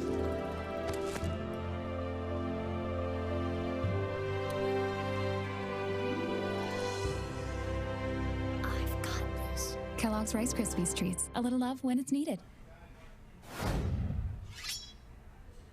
All right, welcome back, guys, to Series E. This is day one qualifiers for Season 3, and we have 3 more games left to go. But before we do that, let's go ahead and check in with the Mobile One leaderboard. We had a different winner throughout this game, and so we need to keep track of everyone so far. And it is going to be Team XOXO still in first place, but now they have a lot of new contenders really trying to challenge them. Who? Harbingers, Legacy MX, off the back of that last win, put themselves in top 4. Yeah, a lot of teams on XOXO's heels. Obviously, WHO tied with them at 25 points. Harbingers right behind them by 2, and Legacy MX with a great performance there in the second game, jumping into the 20s. So it's a very tight gap. I mean, just 10 points separating first from 6th place. So those are the squads you should definitely be keeping your eye on over the next couple of games. See if anybody can separate themselves from the pack. A win from any of those 6 will go a long way to coming out on top here tonight. And you do have to remember, obviously these teams are competing to try and qualify. The points are important, but there's also cash on the line. There's still $1,000 to fight for here, $700 for first place, $300 for second. So there are all kinds of reasons for these squads to come out and perform tonight. Yeah, let's take a look at the Mobile One high performance moment of game number 2. And it's this hold coming out from FMS. They push out as a full 3 from the Dorito building as they thought they saw a moment of weakness. But you saw the quick answer coming out from Team Superior, and this came down to a 1v1. This is a very close fight, but Mollis ends up hitting the big triple take shot there, backs off, and it goes down. The triple take has been in the game that it's a fantastic sniper, and there's a reason it is now a drop weapon. But even at close range, it can be an absolute nightmare. And while FMS does end up going down here in 16th, at least we got Mollis able to put on a bit of a show for us there. So hoping for more action like that as the day continues. As you mentioned, 3 more games to go here, plenty more to get rolling, and we're not going to waste any time. It's time for game number 3 as we get back onto World's Edge. And you can see the drops going down now, so we have a better idea of where everyone is going. So WHO is over by Tree. You got FMS going down by Launch. They might actually be able to take both Dome and Launch, so this is going to be interesting. We'll see. Mollis is going for a greedy play here, and there's an opportunity for Team Superior to try and punish that if they keep an eye on that. Right now we're on board with Legacy MX, the winners of game number 2, and it seems like they're doing a very conservative drop. It's hard to tell. Never mind, the X-ray's going all the way over towards the other side of Geysers. So this is a spread out one, but this is how teams typically take Geyser here. They can spread out. It's going to be no name as well for them. So a lot of cursory loots, no beacon doesn't seem like for them. See if the pro has that for his squad, which is going to be super important. This time around, it looks like we do have a northwest zone. You can see the ring pulling up to the northwest of them now, and so you're going to have to keep an eye on places like Countdown, Skyhook, maybe even never mind, Epicenter, but nope, it is going to be a Countdown ending. Okay, things are going to get real interesting as this game goes later. I'm a big fan of those skyhook late circles. Just the verticality of that POI, I think, makes things really interesting, really fun. But we are going to be headed towards countdown at the end of this game, which is another fun one to watch. We jump on with Harbingers, sitting in third place right now, 23 points. They've been very consistent to start the day. The question is, can they get a win under their belt? Would certainly go a long way to grabbing the first place here and giving them a great start in qualifiers. Remember, these squads fighting for the final 4 partnered spots in Season 3 of Series E. So a lot on the line here. As looks like they're going to go for a bit of a rotation. We're going to jump over to Anime Freaks. Bambino looking to get back into Series E once again. Bit of a rough start to the day, but they seem to be getting better as it goes. He's got the early purple armor. He's on the Caustic again. And we've seen quite a bit of Caustic here today. Do you expect that to continue as some shots come out from Bambino? It's been a lot of Caustic, and typically anytime there's a major tournament around, we'll see a lot of Caustic kind of peeking out when we know that games tend to be a little bit slower. Teams playing a little bit more for position in the late game and having that extra utility from the slows, from the ticking damage as well.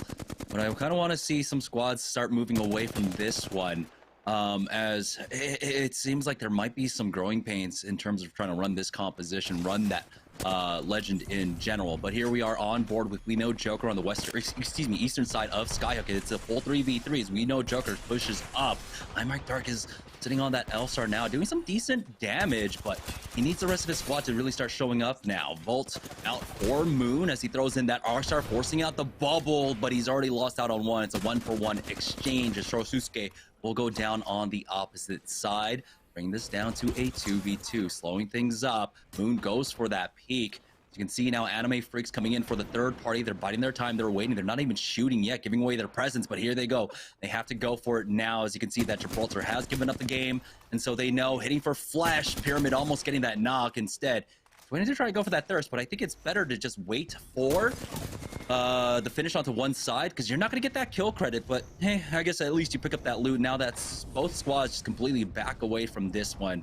And so even though they tried to buy their time on this fight, they're not going to get much off of it quite yet.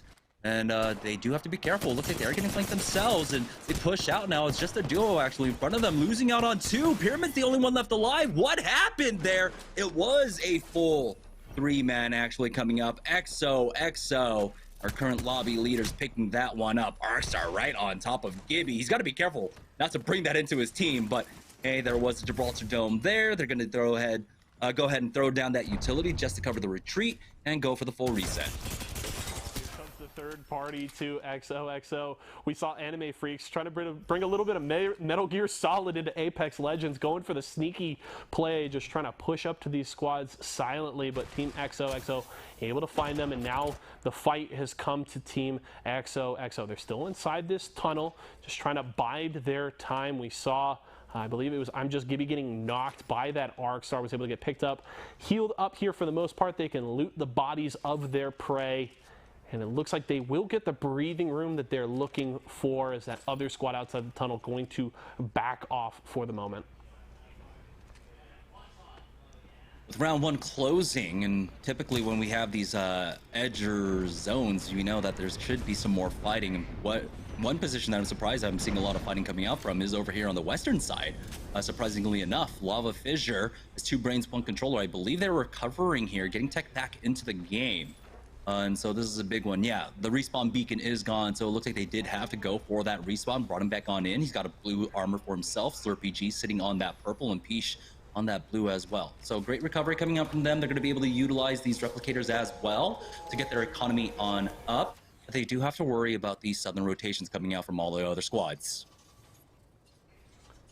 Yeah, 2B1C just outside of that next circle, going for a bit of crafting here. Gonna grab those materials, see if they can maybe upgrade those blue armors, get purples across the board. So they've got a little bit of space to work with. 2v1C, not really the performance we would look for from a squad of this caliber early on. Still, as we've mentioned multiple times, and we will continue to do so throughout these qualifiers, there's still a lot more games to play. The qualifiers essentially function like a mini version of Series E with 4 days of competition, and you want to get into that top 4, but there isn't a ton of time. Just our 3rd game out of 20, but that is going to run out quickly. It will fly by before we know it. So every single point, every single game matters, as there's just another peek at that circle. Then we are waiting for the ring closing. We are going to be heading to countdown eventually, and a lot of squads starting to close in on that area. Team Superior rotate right into train yard into a fight. As you can see, they've already lost out on one. Joey Blackout, probably the next one to fall, and Prodigy Ace is just left to rat this one out now. And unfortunate for them is this team can camp the banners for as long as they want, really.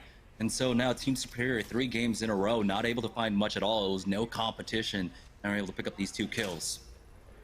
Yeah, no competition. A couple of kills under their belt, down to 18 squads here, and it's just going to be some rat cam action there for Team Superior. Is the EMP going to come out here on We No Joker?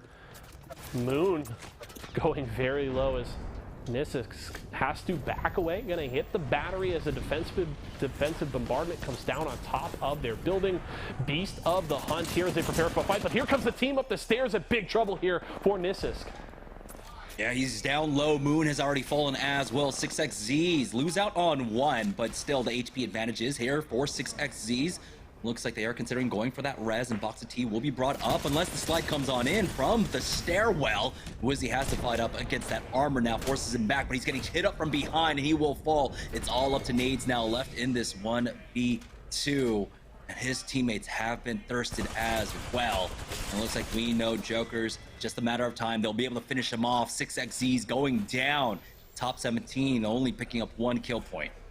6XZs, our best team from the qualifying round. They had 97 points in their first 5 games today to get into the finals here, and they are another squad that hasn't performed up to those expectations here so far. Going out early is going to certainly sting for that roster. Meanwhile, we jump over to Dudes Night Out. Seems like their early game has been relatively quiet here, though. Verhulst looking for some shots here, and they are already in countdown. We've been talking about the circle pulling this way, and Dudes Night Out, at least for the time being, in a position they should like. Dupe here playing with a new squad. No Rolders, no It's Aves this time around. Now working with a couple of new players, and it's going to be an adjustment for him as we jump over to 2 Brains, 1 Controller.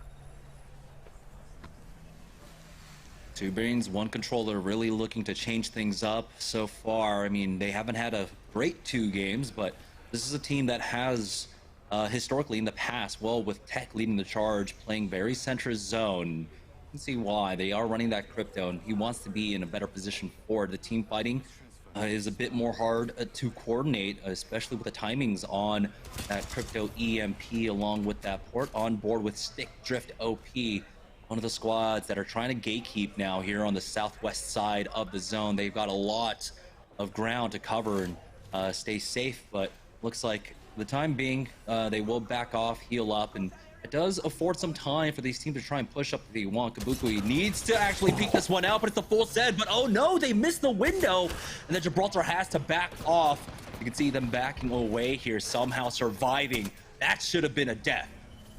Talk about full send. The Gibraltar comes flying through the window, but all by his lonesome. His team leaving him out to dry, has to run for the hills, able to escape at least for the time being here as we're on board. It's 2 Brains, 1 Controller. Slurpee gonna drop the portal here to try and rotate his team out of trouble, but here comes the push. Portal comes through, and that is gonna get his teammate out of trouble for now as Stick Drift OP in trouble. That's gonna be the knock there onto Finzar, and all things going wrong for Stick Drift OP. Now the third party came in out from Dudes Night Out, and so Flinzar is the one that gets punished But with that port, 2 Brains but Controller are trying to recover, but they're getting third party. Another squad showing up behind them. It's Who here as they do trade out. Peach down now. It's going to be Who with the man advantage in the 2v1. You can see Davis Wave now pushing up against this Slurpee G, and he actually takes out Davis Wave. Greatsword trying to go for the hipfire with the charge rifle. And here's Team Skirt now with the third party to clean all of that up. We are now up to the top 15. I respect the attempt. It wasn't a triple take, but he didn't care. Going for the hip fire doesn't quite work out. And Skirt now with a few kills to their name. They're inside the top 15. Still a lot of ground to cover in this third game, but we're starting to whittle it down. And just the crazy thing is we continue to see these squads that we know fairly well going out early. Meanwhile, Musa the Man getting a knock there onto Joey Cherish as we switch over to no competition. Beast of the Hunt going to come out as Musa the Man just trying to buy some time here. Oh, Triton goes down to that Arc Star, but they do have the gold bag res. So they'll get him instantly on his metallic feet and be able to keep moving here. But that's beautiful as Legacy MX now coming in for the third party. They are in 4th place with 20 points overall. They have 1 kill point to their name currently, but they're giving them too much time. It's going to be the reset coming out from that squad as they start moving their way on up. It's not too far to get into the zone from here. We'll see if Legacy MX plays for that gatekeep as they do start backing away now. There are 2 entrances in, but they've given up the position. There's a team coming up behind them as well, and so now they might be in some trouble. There is time for them to rotate all the way up north, go through Skyhook, and then commit on to the countdown side, but it looks like they will stay here as that team has vacated that area. The scans coming out from the tunnel. They've got to be careful from this position. Yeah, you talk about gatekeeping. They're looking to do it here just outside of this tunnel. That's going to be the jump pad down from Joe Max, but he's immediately going to back away. Interesting choice here as we jump over to Ego. They've got a bit of high ground on this squad, and Sykes wants to go for the push, but he's immediately going to go down. It's all going wrong for Ego. Here comes his team for the backup, but it may be too little too late. They do get one onto Musa the Man. It's down to a 1v1 now. Luda here with the EVA 8. This is tool you want to finish this one off, and he will be able to get Triton. But we know that multiple teams are in the area. Do they come in for the third party? Seems like XOXO are just a little bit preoccupied to go for it here as they push on out. Malice the Mamba getting the first knock. It's answered back by the pro. Legacy MX in the area now. Defensive bombardment has been used, but Malice will have will have that bubble res for himself. And they should be safe. No gold bag, unfortunately, for them, but at the very least, they do recover. I'm just Gibby, not even on Gibby. Yeah. Making it a little more difficult for us here, but yeah, Malice Mamba getting a very important res as this is a bit of a compromising position for XOXO. You're near the sniper tower, but you don't actually have the high ground, which makes it just so much riskier here because you don't have the sight lines on other squads at the very least, but that's gonna be the jump pad up. Good damage from Malice Mamba. The rest of his team going for the push, and that's the finish. I'm Just Gibby gets it done. What a switch around, taking that high ground position. Ego now fighting the team that's coming out from that tunnel, and you can see they've lost out on one, but they've traded back. Always Senpai though. We'll see Season 1 Wingman going down, so it's down to a 2v1, but the HP doesn't really seem that way. They lose out on one as BRS come in for the third party as well, and they've got the armors behind it. They'll clean this one up. We're down to the top 10. 2 squads down to a duo. Rizuki accidentally, actually hitting that jump pad to avoid a lot of that damage coming out from the defensive bombardment. So quick turnaround for him, but here's Turns now coming in. XOXO, we saw they were able to take that high ground position, drop down now, but it was just Turns by himself, so he'll just back away knowing the timer's there. They should have been able to heal up, so he doesn't have the advantage in that fight any longer. 9 damage away from having that purple Evo for himself, and XOXO sitting in a great spot to pick up more kill points. FMS, though, still stuck over by Countdown now as the ring starts pulling away towards a more traditional zone that we see over at Countdown, going over onto the eastern side. I'll give them the benefit of the doubt. I'll say it's, some creative uses of the jump pad here today as FMS just trying to hold their ground inside of this building as they're getting pushed from multiple different squads, and that caustic gas going to do a little bit of damage here, but Finicky able to get the knock. The finish comes through, and he even grabs kill leader here with 4 to his name through this game. 7 squads remaining, 18 players. So it looks like we have 5 threes, a 2, and a 1 at this point, and the ring closing in 20 seconds. So FMS going to look to heal up here real fast, and then they've got a bit of ground to cover and a bit of open ground. So this looks to be a fairly dangerous rotation for FMS, because I assume there's got to be at least 3 or 4 squads already established in the next circle. So FMS certainly have their work cut out for them.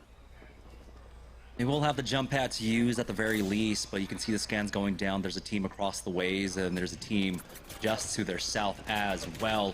Trying to work from cover to cover here as they heal up slowly, the ring behind them.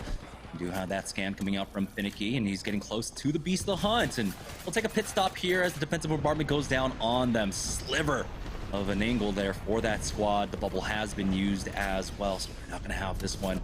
It might have to be a full send as they try to make their way on in. The high ground team trying to punish them. Again, working from cover to cover, but they have the ring to their back now, and Finicky starts to move on in. He's taking so much damage now from the ring. You can see a lot of squads up top as they are moving as well with that ring. It's the top 6 squads, I believe. There's still a duo running around right now, but it seems they will be able to recover and just work off this small sliver of corner. Bit by bit, FMS able to work their way into the next circle. And you want to talk about just the smallest bit of cover that they are working with. It's going to work out for them for the moment. Meanwhile, we're on board with Obey Alliance. 6 squads remaining. That's the ultimate coming out there from Crook. He's throwing out some of those canisters to try and control this space around the east side of Countdown. He's got his scout out here. Let's see if they can get anything. Defensive bombardment after the dome shield is already done, and they're looking to push. They want these kills. There's a squad here they believe they can take down. That's the dome shield from Hambino. He's going to buy some time and hit a cell as the rest of his squad just trying to make use of this high ground. Yeah, they want to come in for the third party here as we do have a little bit of ring around the rosy. Picks coming out, but there's no trades. FMS are still up as a full 3, so Obey cannot punish this whatsoever. They at least pick up 1 kill throughout all of that, which it's been a bit of a slower game, but they at least have 4 kills to their name right now. They have hit top 5 as well. One team might be down as just the solo, and that might be the Rat. We'll see as everyone's going hunting for that one, but they have to start moving. This one pulling even further to the east. Yeah, towards that car, and that's gonna be Malice Mamba and his company in the position for it. They do have a squad just below as they're going for that redeploy. It was a duo, I believe, that's running off now, and so they're gonna try to avoid a lot of the fighting here on the edges. They can try to play out of bounds for as long as possible on the north side, but eventually they will have to drop down. They could be dropping down straight on top of Obey. Here comes out the push from Silence's Golden and Finicky. Their bubble has already been used. Exile now dropping down to the low, and as you can see, Obey turning on to that squad that went up for that Valkyrie redeploy.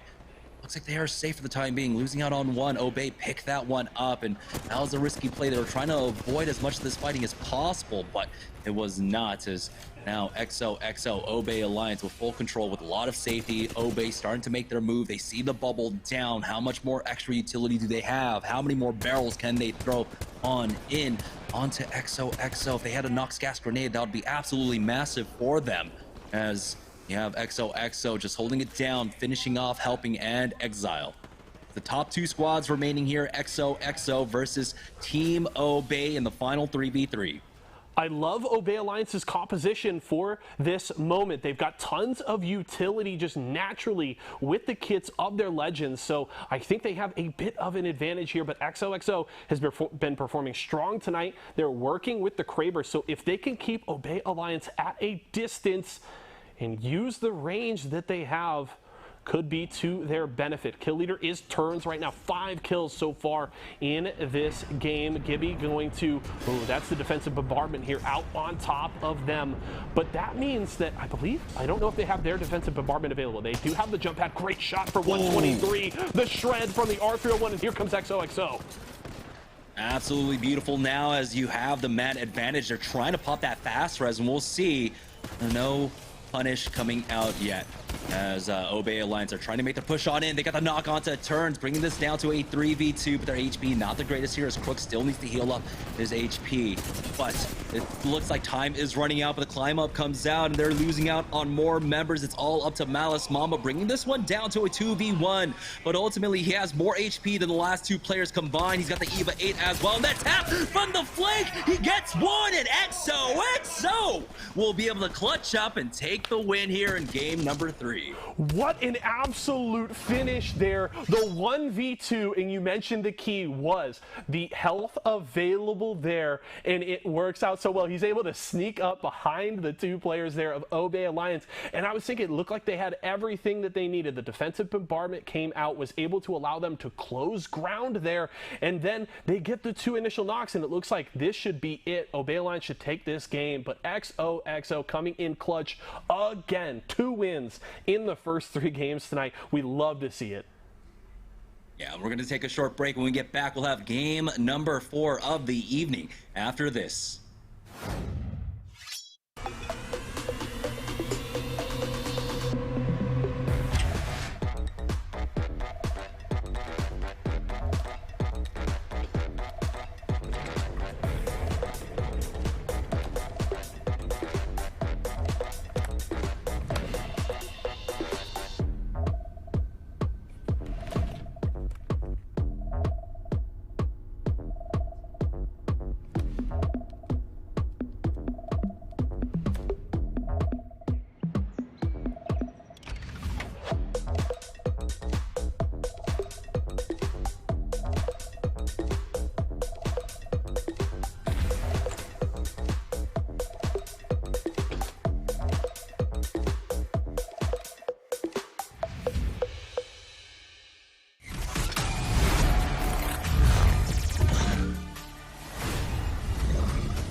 Imagine you love frosting and filling. I do love frosting and filling.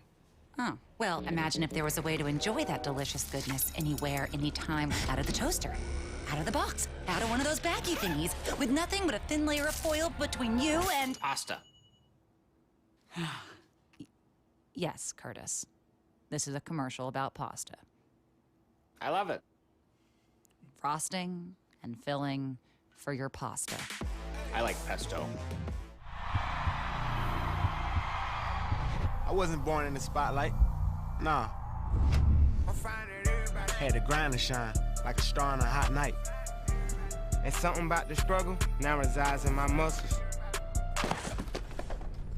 And every trial and trouble helped to hang my hustle. Real rock stars don't chase the spotlight. It chases them. Stack Pringles flavors. Make new ones. How much do you think Pringles paid these people? Hardly anything. Hey, you guys want to stack different Pringles flavors to create new flavor combos? Here, I'll go first. Pizza, barbecue, and jalapeno. The spicy barbecue pizza stack. Get him!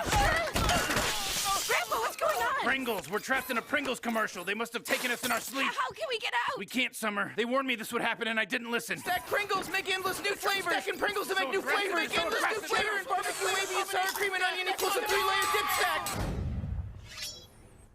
Welcome back, folks. Game 3 is all done, and we see Team EXO able to take their second victory in our first 3 games of the qualifiers here. It is day 1 of these qualifiers for Season 3 of Series E, and it has certainly delivered so far. Great finish. The clutch 1v2 gives Team EXO the win over Obey Alliance. Let's check out our post-game stats here for our 3rd game of the day, and it was turns leading the way once again for Team EXO, and Malice Mamba clutching it up. Great plays on the Gibraltar there. 5 kills for him does give him kill leader, but Crook does lead in the damage department. Almost 2,000 damage, and our best game so far of this finals lobby from Obey Alliance. They still have some work to do. A rough start in the first 2 games certainly set themselves behind, and I had high expectations for this squad. They led Their qualifying lobby easily took first place, won 3 of 5 games in that lobby, but they have not shown up here in the last 2 games,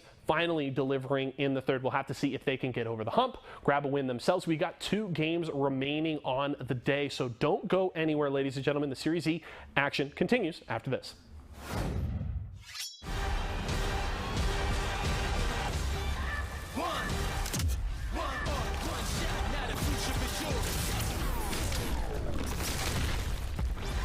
Versus coming daily under pressure. Working on the plot and the scheme. The true style trademark is at the edge of your dreams. I'm talking. Yeah. One shot, now the future is yours.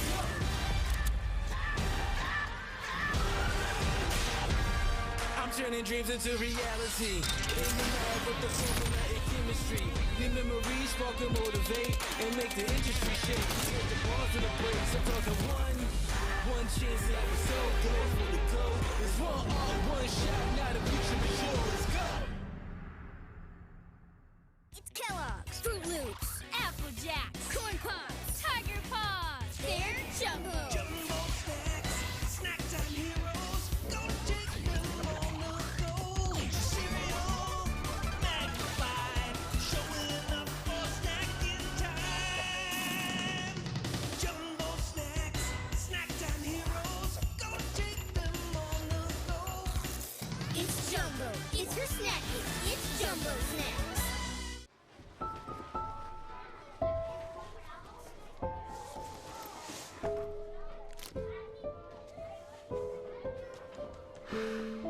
Hey, shake it, kiddo.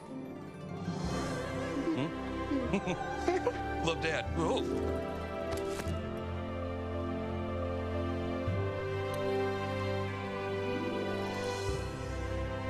I've got this. Kellogg's Rice Krispies Treats. A little love when it's needed.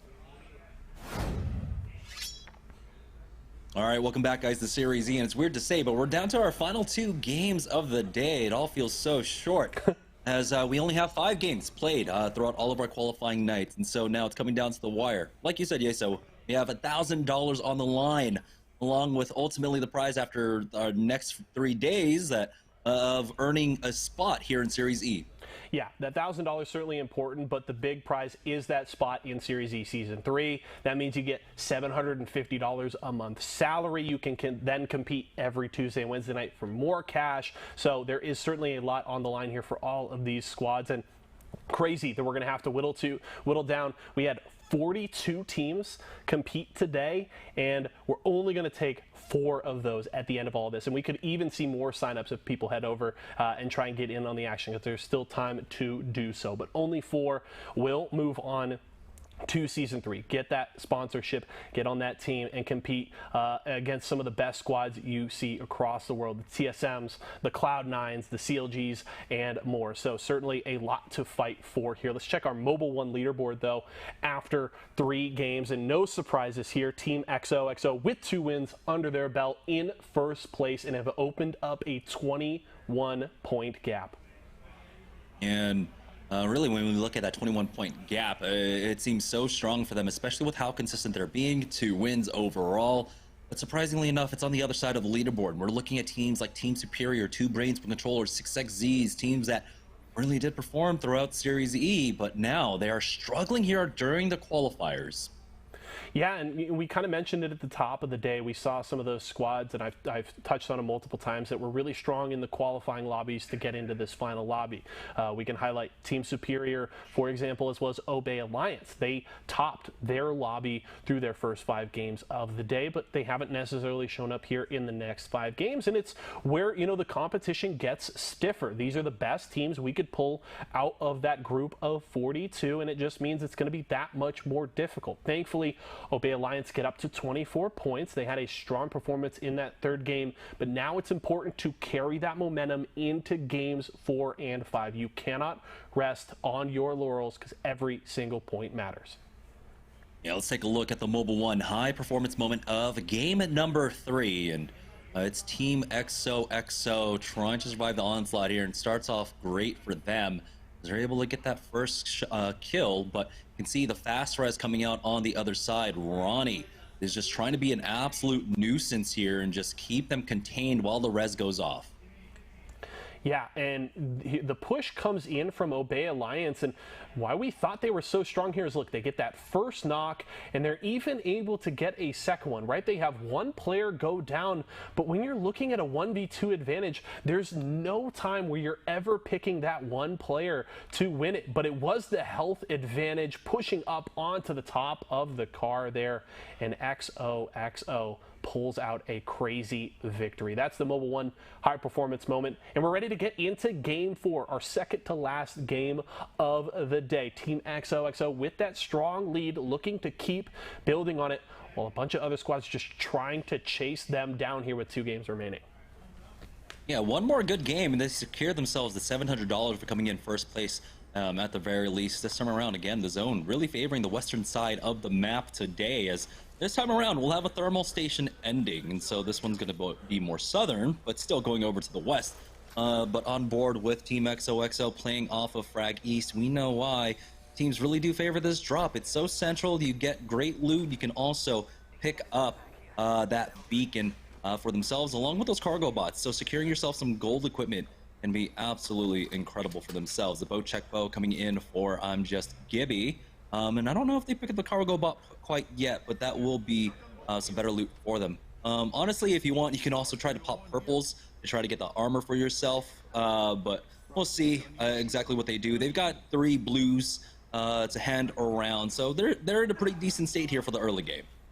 I think you're a fantastic salesman, Jamerson. 2 wins out of these Fragment East drops so far today for Team XOXO, so I'm going to start dropping there in all of my competitive games, see if I can fight my way out. But Team XOXO have looked strong here to start as we jump over to BRS. They were taking some early damage here, looking west to see if they can maybe get eyes on that squad, but at least Rasuki working with blue armor here to start, and they're able to just slow things down here a little bit and get back to looting.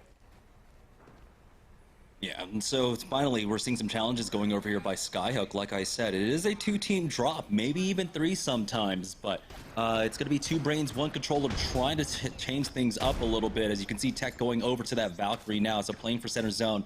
I didn't think was something that was going to work out in this lobby. I think really playing for this early aggression is going to be something that works out for them. Tech going on in, but he's not able to get the knock.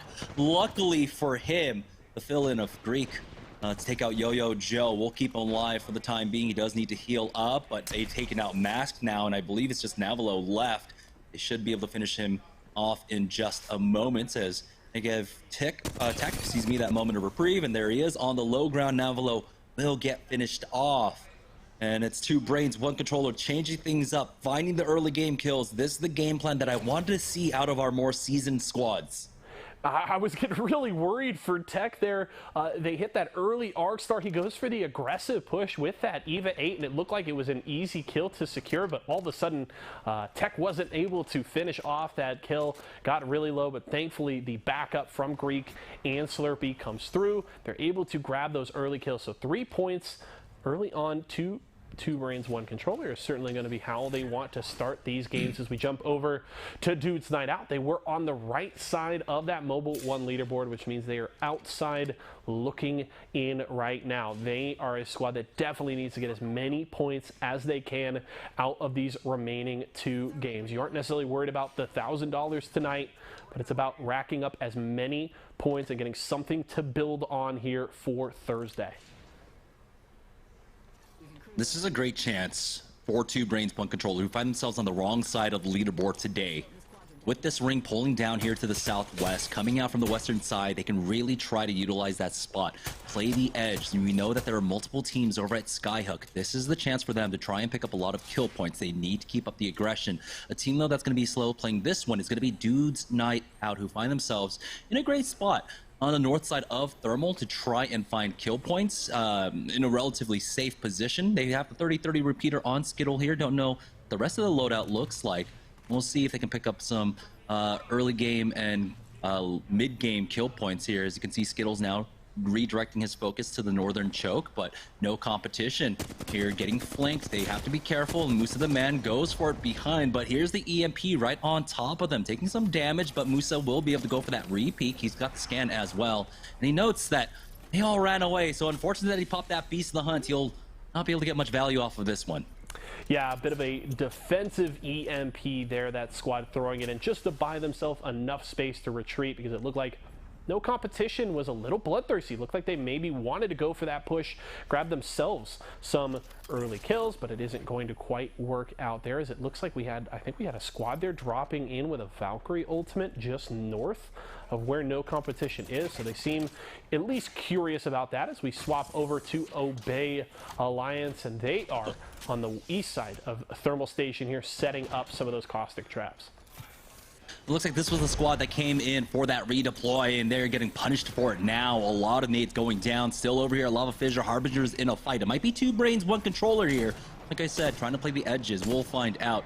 Now Musana, though, with that longbow, trying to buy some space for his squad. They'll just be able to drop down now, go over here towards Hot Springs and redeploy if they need to. But Harbingers, they've got some great loot. Clinical with that gold armor, the fast reset for them. Lightstar Joe, though, will have to hoof it, though, and they're just going straight for that redeploy as the missiles hone in on them. And it is 2 brains, 1 controller that were trying to play the edge, like I said. Unfortunate for them, they weren't able to get the hard engage onto that team, but there should be more opportunities here on the northern side of the zone. As you can see, another team is moving up. It does seem like there might be a squad ahead of them. Nope, that's just going to be, the replicators. 2 brains, 1 controller here. I won't speculate as to why the swap comes in for Greek, but I will say I personally am hoping that, with the way the day has started for 2B1C, not getting a ton of points through our first 3 games, that hopefully bringing Greek in here does revitalize this roster in our final 2 games of the day, as they need to get some more points on the board. As we're back over to 6XZs here. Nades trying to get some shots with that R301, and he's going to find a player here. Some great damage there, just looking, I believe he's by himself. Where is his team? Yeah, it looks like the rest of the team is there, though, just on his right, getting some decent damage off, but I'm surprised that they haven't been able to take this squad out yet. Nades has been able to just free fire now, but he's getting shot up from behind, and so they cannot chase any longer. 6XZs unfortunately miss out on that, but 2 brain, 1 controller, they use that redeploy, went up to the north side, 2 countdown, were able to pick up 2 more kills. So the game plan going super well for them, because they've already picked up 5 kills for themselves. Shot from the charge rifle coming through. Somebody's considering a third party here, as that's going to be some good damage there onto Azizi. They're going to drop down below the overpass here, and it's Oi Senpai's squad. It's a Nick Cage match, looking to hunt down these boys. They're going to get scanned, so they have a good idea of where these players are. The question is do they go for the push? Good defensive bombardment. That should buy 6XZs the space that they need to try and rotate away from this fight. The bridge can be extremely difficult to fight out of right now. As you can see, there is some cover. You have some of the posts to work off of, but again, you have to be careful. Very vulnerable from a lot of sides. Nick Cage match. We'll just go ahead and use this opportunity to loot up here. Now, when it comes to the north side of this ring, eventually 2 brains, 1 controller will rear their heads over here. And so we'll see. It's still 1 minute and 52 seconds to go, though. And you can see all the squads right now. They were trying to pick up that drop, the world drop that came out just to the northeast, but no one really can run out for it currently. As you can see, it's just going to be a very neutral game so far. We're down to 17 squads, 49 players here in the round number 2.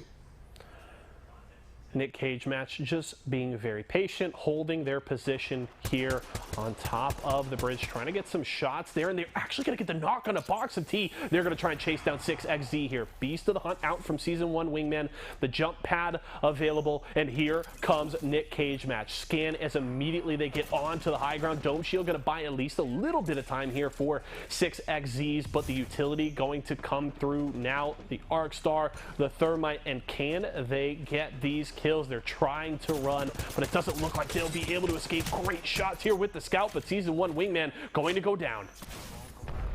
Yeah, now they do have some cover, but you can see behind them as well, another squad popping their head up throughout all that. 2 brains, 1 controller, picking up so many kills. They take out BRS. Nick Cage Match stuck here on the low ground now, trying to survive this onslaught. Let's see, Oye Senpai will throw down that defensive bombardment, but Harbingers are going to full send it on this one. Shinny PC going down and getting thirsted off as well. Harbingers will pick up those kills for themselves. And now they have to try and recover and get their squad mates back up. Clinical still here on the high ground, trying to maintain this spot for themselves, but a lot of teams now rearing themselves on over as they try to come in for the third party. But I would advise against it, as Harbingers didn't lose out on much. They're recovering well now. Lightstar Joe hitting that med kit for himself. Again, it's about how are they going to get back up safely. At some point, I think Clinical just has to drop down, and there he goes. He will go ahead and rejoin his squad. The port has been used, and now they have swapped off to the positions that 6XZ was in beforehand. Yeah, they'll head south into the zone here. Great gymnastics there from Clinical to slide off and jump right into that portal, rotating back to his team. And they'll just take a bit of a low-profile approach here down below the bridge. They're going to get up this zip line, and now Harbingers, another great game here. They've been getting into a lot of those late circles. Not a win under their belt yet tonight in this final lobby, but they have been, in my opinion, our most consistent squad here outside of Team XOXO through our first 3 games and change. If they're looking to get into one of those late circles once again, 14 squads still available. They've got to scan another squad. They want to go for the push here as Nebusona's in trouble. Oh boy, he's trying to work his way around that bubble, but we do have that push coming out from the Gibraltar. Nemusona going down. We need the rest of the squad to try and rejoin him. Lightstar Joe was able to heal up, but Clinical just gets feasted down. Now it's all up to Lightstar Joe, who does answer back, but it's still just going to be the man disadvantage, as now the third party comes out from 2 brains, 1 controller. They have at least 4 kills to their name, but I know that they have more than that. Well, we can only see the 4 tech there with 2 kills, 2 assists, picking up even more along the way. They'll be able to get this thirst as well, and there it is, a 3rd kill coming in for Tech. Yeah, 2B1C in a fantastic spot right now. Great armor. Tech and Greek, definitely Tech at the very least, very close to getting his red armor. Greek in a good spot, and Slurpee wants to chase someone here with this wingman, able to land a shot there for 41 onto purple armor, but isn't going to keep going. Meanwhile, Greek able to finish off Musa, the man there. As we jump over, we've got ourselves a Tomcat Rat Cam. No competition. It's just Triton available here, and he's just going to play for some placement points. There's at least 8 kills for 2 brains, 1 controller right now. I love the change up in the compositions. I love the change up in how they're trying to play this one out. Really committing to the edge, and it has been working out for them for a squad that found themselves in like 16th or 14th position here. But here's Dude's Night Out. They've been here for some time now. They've picked up a couple of kill points, but they're getting full sent now by this squad and giving up the low ground.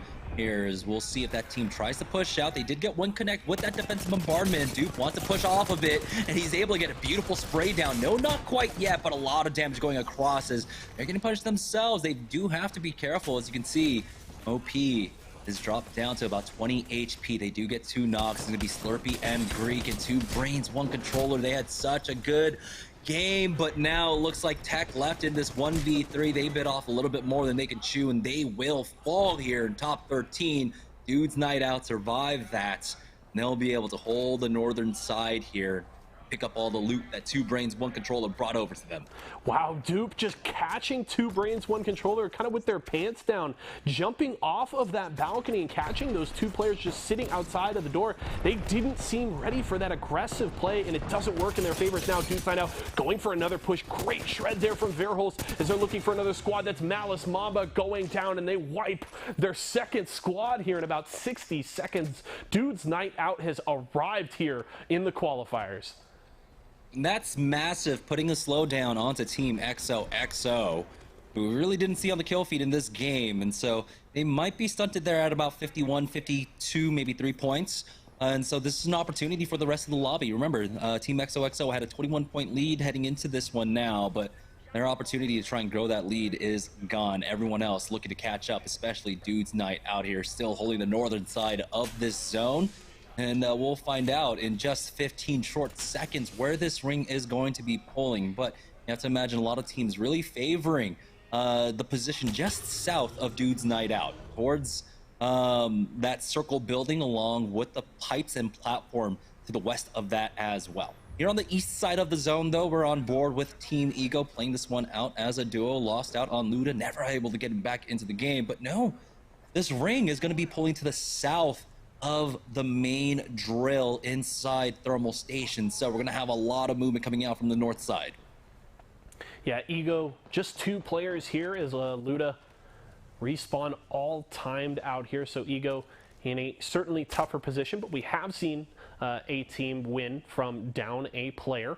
So it is not impossible here for Ego as they're just trying to get some shots, kind of defend that position to their southwest. And that circle is going to move to the southern half of Thermal Station. So things are going to start to get really interesting. I wonder if we can take a peek at the overall lobby right now. I want to see just who is alive. We've got 11 squads up, and the teams we're keeping an eye on is the likes of WHO, Harbingers, Legacy MX, those squads that are trying to chase down our team up top, Team XOXO. There it is. Dude's Night Out leading the way. So Obey Alliance still alive. That's huge. Skirt, Legacy MX, WHO. So some very important squads still alive here. Dude's Night Out with 8 kills. You were calling it out, Jamerson. A great performance from them here in Game 4.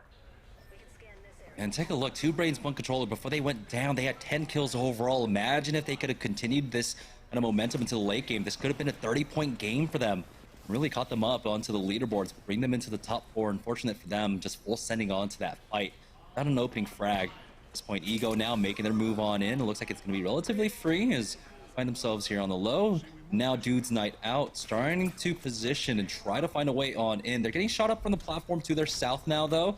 Things are going down. There's a team ahead of them. You can see that Bloodhound scan coming out, so they're going to use this Valkyrie redeploy to try to find a better spot. It looks like they're going to go for the jungle gym, but there's a number of teams here.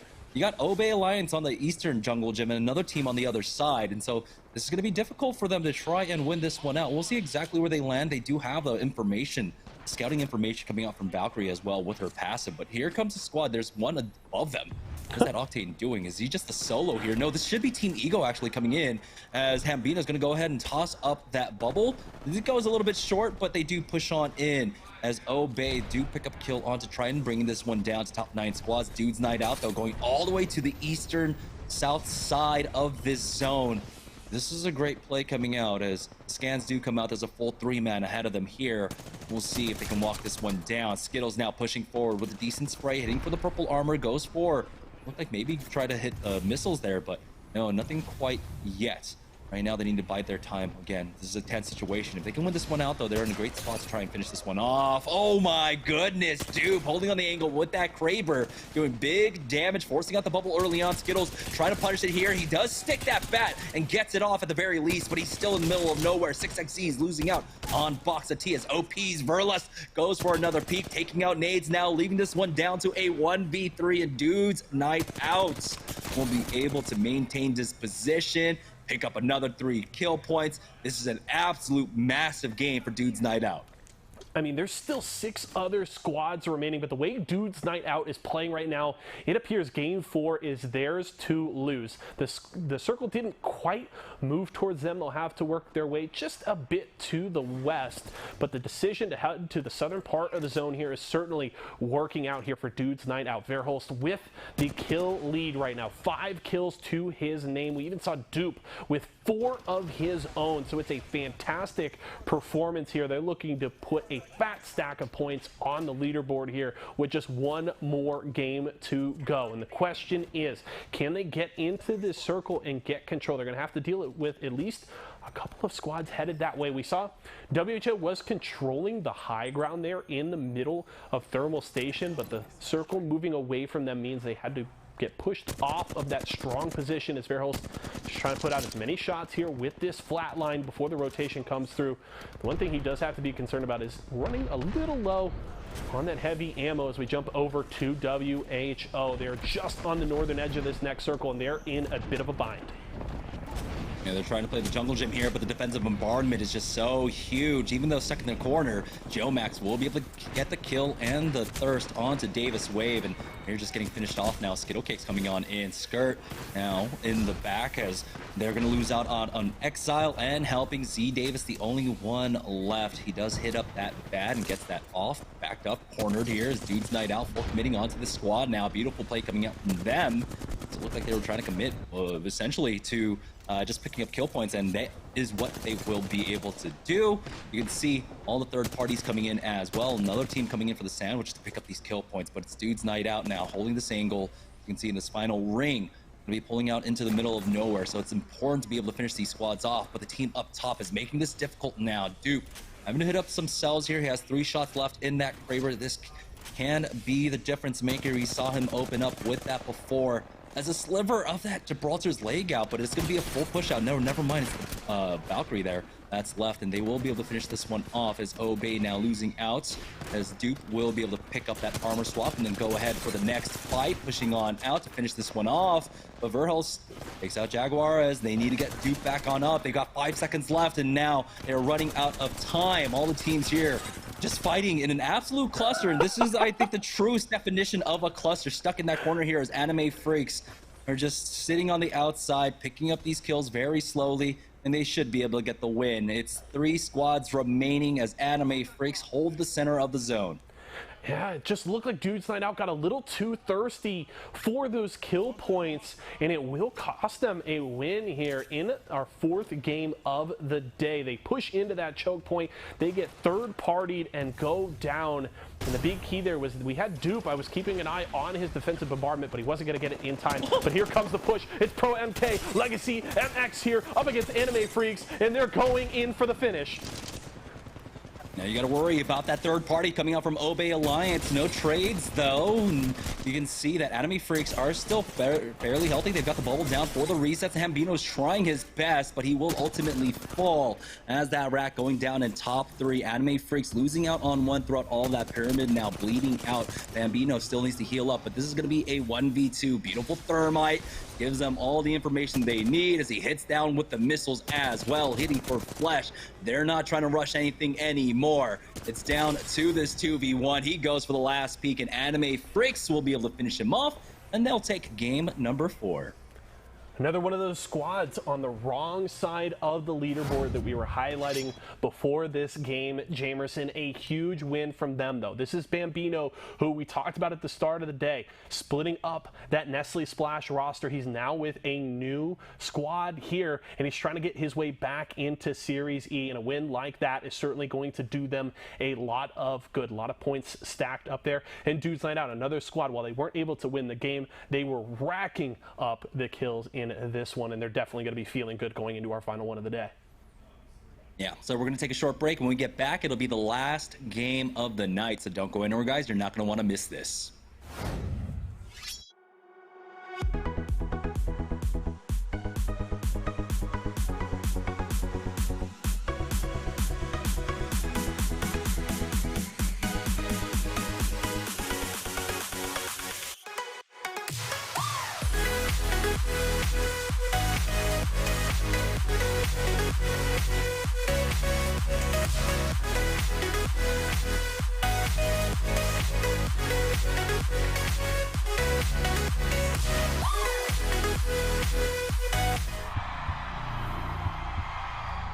I wasn't born in the spotlight. Nah. Had to grind and shine like a star on a hot night. And something about the struggle now resides in my muscles. And every trial and trouble helped to hang my hustle. Real rock stars don't chase the spotlight. It chases them.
coming daily under pressure. Working on the plot and the scheme. The true side trademark is at the edge of your dreams. I'm talking, yeah. One shot, now the future is yours.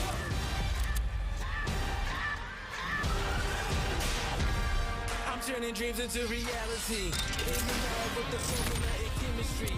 New memories spark and motivate and make the industry shake. With the bars and the breaks, I'm talking one chance that was so close for the go. It's one shot, now the future is yours. Go!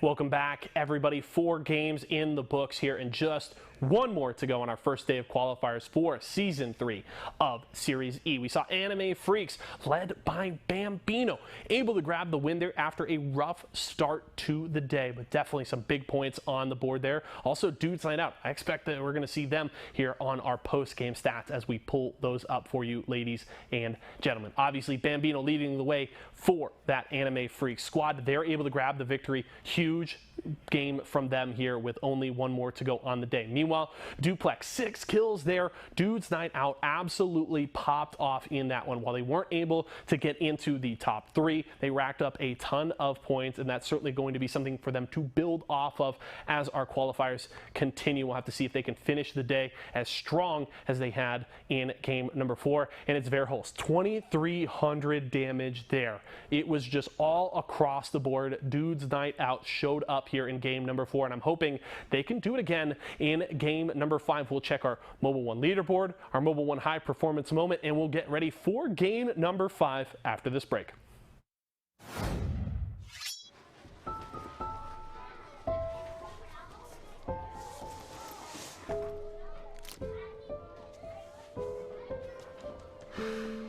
Hey, shake it, kiddo.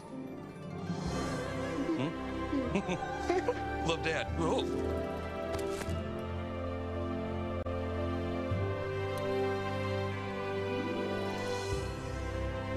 I've got this. Kellogg's Rice Krispies Treats. A little love when it's needed. Imagine you love frosting and filling. I do love frosting and filling.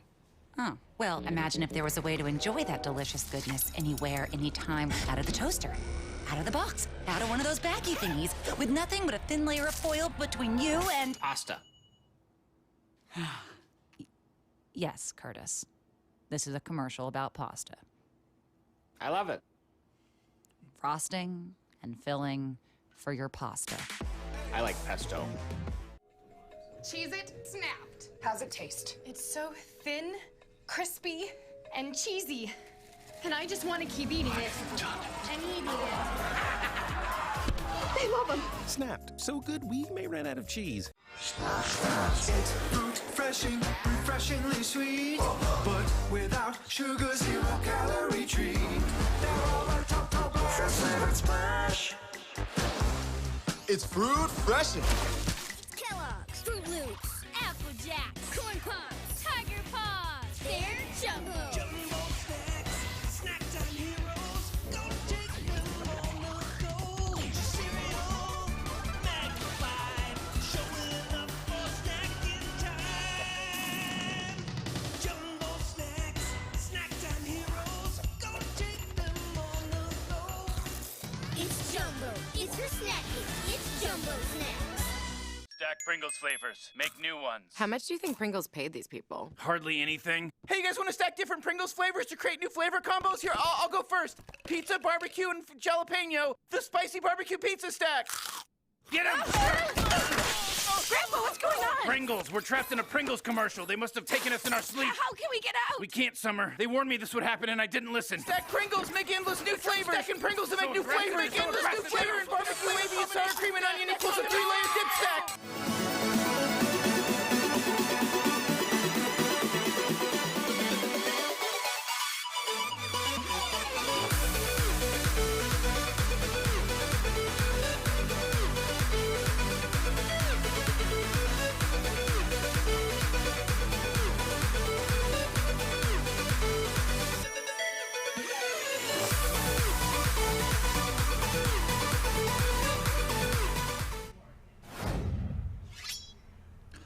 All right, welcome back, guys, to Series E. We have one last game to close out the night, and it's all coming down to this. $1,000 on the line, but also, you got to remember, the long game. We have 15 more matches after this, 3 more nights of competition to secure a spot for Season 3 of Series E. Yeah, 5 squads already inked for next season, but we have to decide 4 more, and tonight has been the start to all of that. And we've seen Team XO come out to a strong start, 2 wins in the first 3 games, but a bit of a rough performance in Game 4. You were highlighting it, Jamerson. It gave an opportunity for some of those other squads. Look at Legacy MX, Harbingers, WHO, and others to try and close that 21-point gap. Let's pull up our Mobile One leaderboard here to see if anybody was able to do so, and honestly, not really. 52 points, so XOXO only able to grab 1 point in that 4th game, but the gap still remains at 17. Legacy MX jump up into 2nd place, but there's still a ton of work to be done here, and there's only 1 game left in the day. Yeah, and so again, it's going to be other squads trying to take down Team XOXO.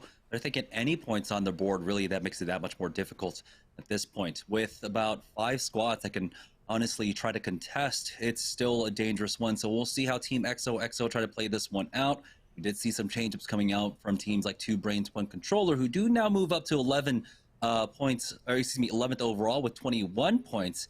But if they could have had a bigger game, if they could have survived into the late game there, I feel like that could have been one of the squads to really keep an eye out for. They had about 8 kill points before they went down. Well, we'll see. I do like the change up for them. That might be basically the look for them moving on throughout the rest of our qualifiers with 3 nights left to go. Again, like I said, on the first night, there isn't much time to adjust, and you need to make those quickly. After 3 games, they did. We'll see how they close this last one out. Yeah, and it really feels like 2 Brains, 1 Controller, just recognizing the kind of urgency you have to be under, right? The 4 spots aren't decided tonight, but there is not a ton of time to make up ground. So 1 bad night certainly could be the difference between you qualifying and not. Let's check out our Mobile One high performance moment here of game number 4, and it was this just, as you called it, cluster here near this final circle. It was the aggressive push from Dudes Night Out that doesn't work in their favor. They wanted these kill points, but the third party arrives and Dudes Night Out goes down. And ultimately, this is a position that when you look at the spot that we're in, when you looked at the deficit that they were under on game number 4, with how many kills they had, if they were able to pick these up, if they get the win, they put themselves within about 10 points, essentially.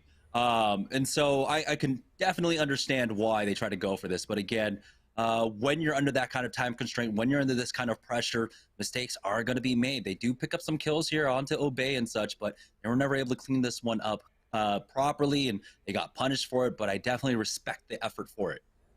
Yeah, I'm hoping we continue to see the aggression from 2 Brains, 1 Controller going into our final game. It certainly paid off for them there. It was crazy to check with still, I believe, 13 squads alive, and they had 8 kills all by themselves. So it was certainly a great start to the game, and Dudes Night Out looking to carry that momentum into the final game here. The aggression paid off. Let's keep it rolling with 1 more left to go. Yeah, and of course, all eyes are going to be on Team XOXO, our current leaders in the lobby now. You said with 17 points between them and 2nd place. A central drop location as well, having always priority basically on the rotations here, really utilizing that to their advantage. We'll see if they can do this out once again, but it's about avoiding a lot of the squads. They can play this one a little bit more passively in game number 5 and just make sure that they get the placement points, and honestly, placement points itself without kills, if they hit top 3, top 4, might be enough to secure the win today. Yeah, when you look at Legacy MX, who is that team 17 points behind, that lead is not insurmountable. We saw Team XOXO starting the day off with a 23-point game in game number 1. They had the 12 placement points and 11 kills to their name, and we then saw them have a 1-point game in game number 4. So depending on which Team XOXO shows up here in the final game of the day, there's certainly an opening for these squads to try and knock them down and snatch away first place, but it's not going to be an easy task. I hope game number 5, I believe we're very close to dropping in and getting things rolling here for our final game of the day. And for those of you who are at home watching, don't miss out on day 2. It is going to be this Thursday, June 3rd. So don't miss out on those games. And if you want to sign up, there is still space available in these qualifiers. If you want to compete, think you can take down these squads, head over to matcherino.com/ESA for a shot at being a future Series E Pro.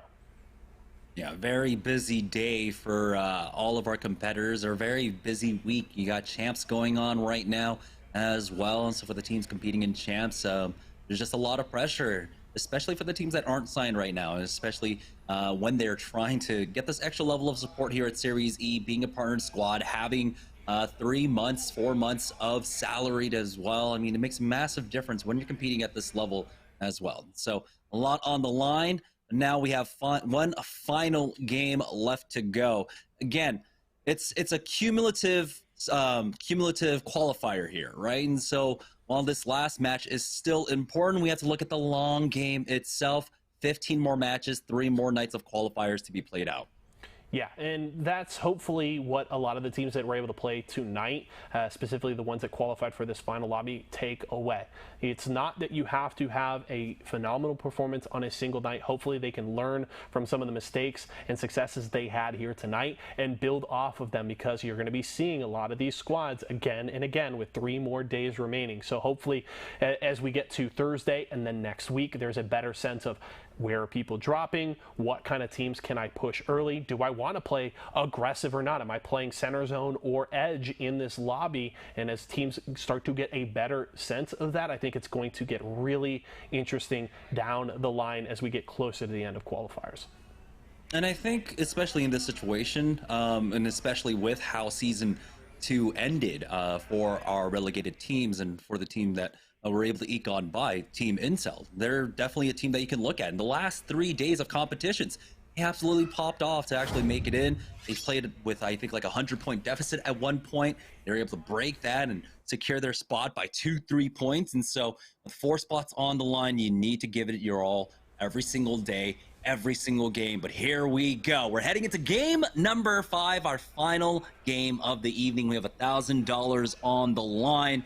We do have the drops coming out. Team XOXO will be taking their drop, of course, all the way over there at Fragment East. And now joining on board with Team Anime Freaks, who looks like they are taking a survey camp. We saw them, of course, getting into some footsies, some neutral game fighting early on.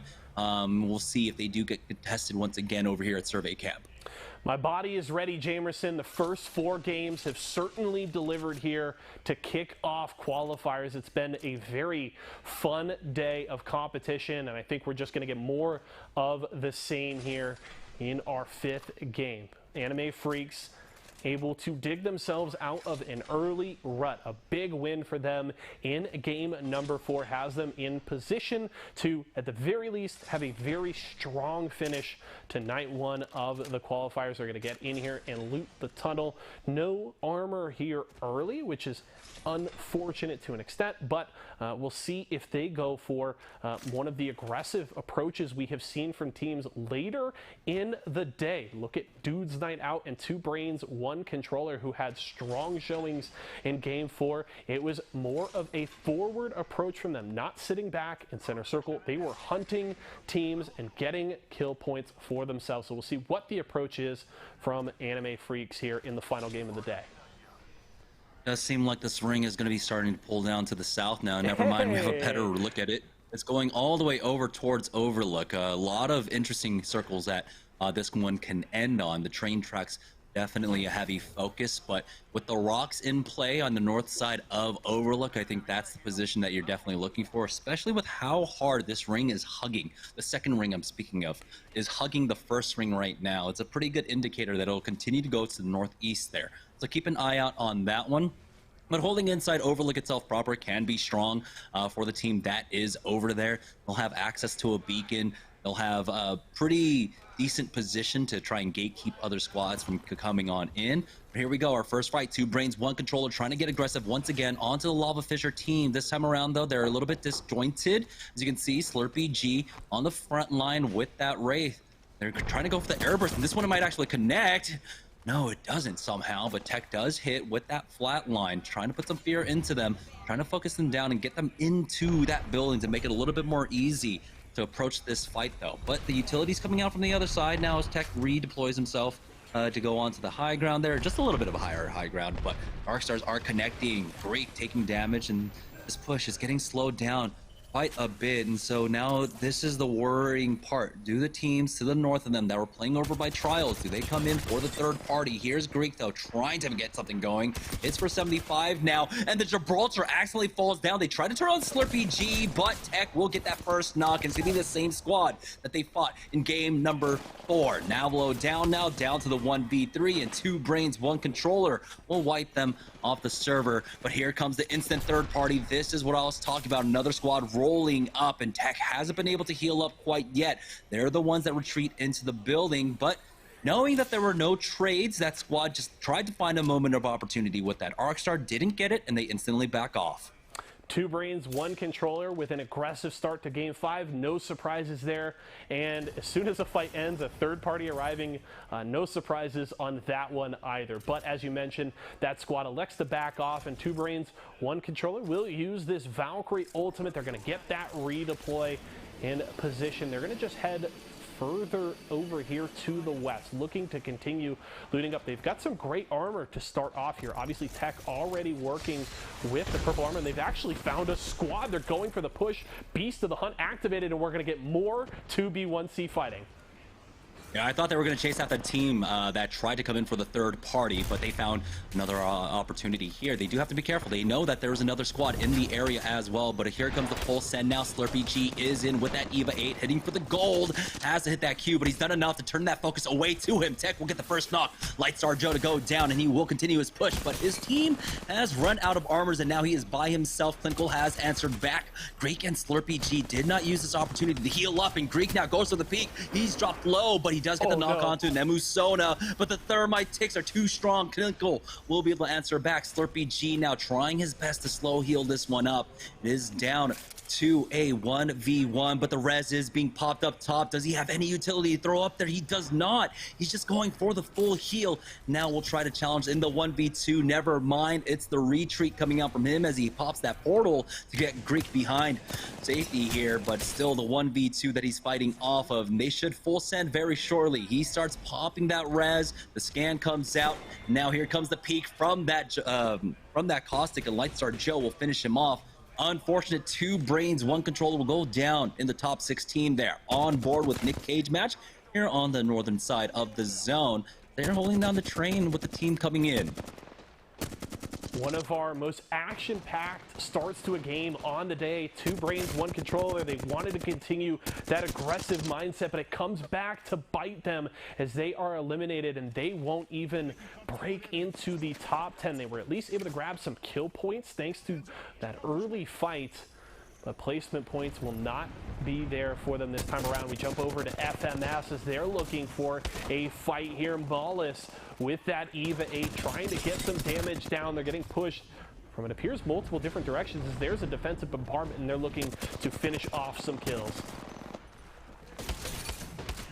And just fighting on the edges. This is what I wanted to see out of more of our squads right now. Really committing to that, playing off of that. But here comes a third party. Dudes night out. They need a massive game here to make up ground up against Team XOXO. We didn't see any trades, and so this is still going to be a difficult fight. With the armor swaps, with the heals, this should be a full fight now. Dudes night out, though, trying to corner them. They do have the scans coming down from Verhulst as he does push forward. Decent damage out with that Volt. He does have the Spitfire to follow up as well if he needs. Purple mag from the Volt might be enough. That team has fully backed away, though, but Dudes night out are not giving up quite yet. They're running out, and Mullis will go down. Duke picks it up with the R301, finds a second onto Silence, and now it's the 1v3. Dudes night out. Really picking up the tempo here in our final game of the day.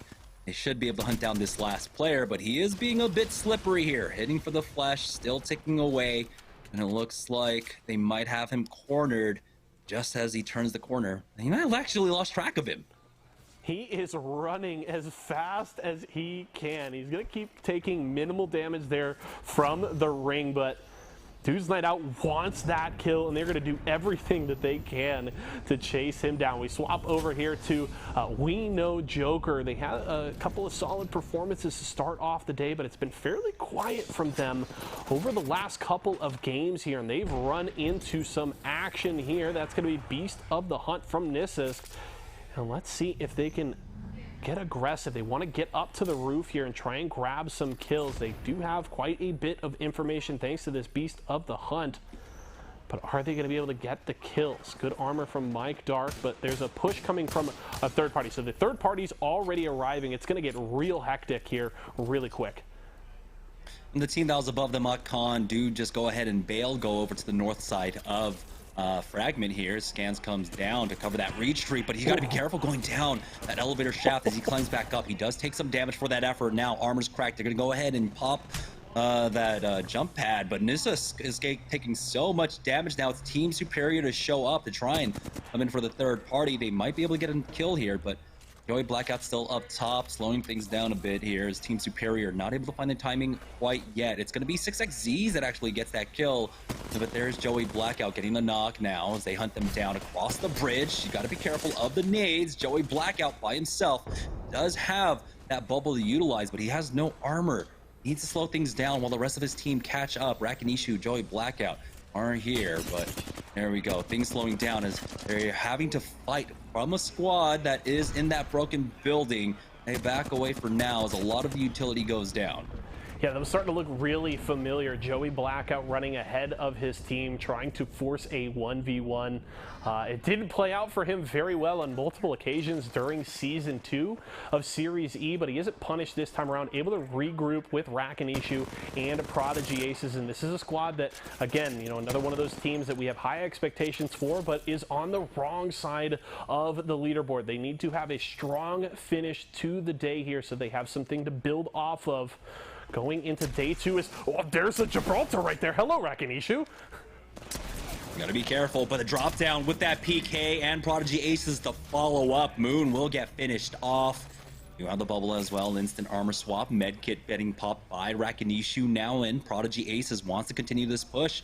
He's above, he's forward, but he does slow things down to just get up to full heals. Scan down now, but nothing really coming up from that for themselves, but Team Superior are going to continue to play off the edges here to try and find more kills. We're down to 10 squads, 28 players remaining here.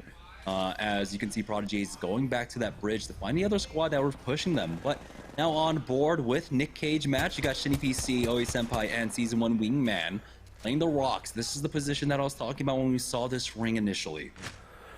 It seems like we almost had a handshake agreement from the entire lobby that, hey, last game of the day, let's all push every fight that we could find, because this has been the most action-packed early game here as it's Team Superior leading the way right now. 5 kills for them. Harbingers right on their heels. Dudes Night Out still alive. Team XOXO as well. So we were highlighting it coming into this game that Team XOXO still needed to perform in this final one to ensure they didn't get caught. And Oi Senpai's in big trouble here as Nick Cage match in a scrappy fight. It's down to a 2v1 though. They haven't taken that much damage until Shitty PC finds it difficult to move past that downed body. And here comes the third party out from Obey Alliance to clean things up. And just an excellent third party for them, as they should be able to pick up all these armors. It's going to be a massive boon for them, and they have one of the best spots in the zone, as you can see, continuing to pull on over here to overlook. Obey Alliance trying to get in the door. All I could see was the Eric Andre let me in meme right there as they were trying to bust through that door. Bodies blocking the way, but they are able to clean it up, and Obey Alliance in the top 8. At least 1 kill to their name.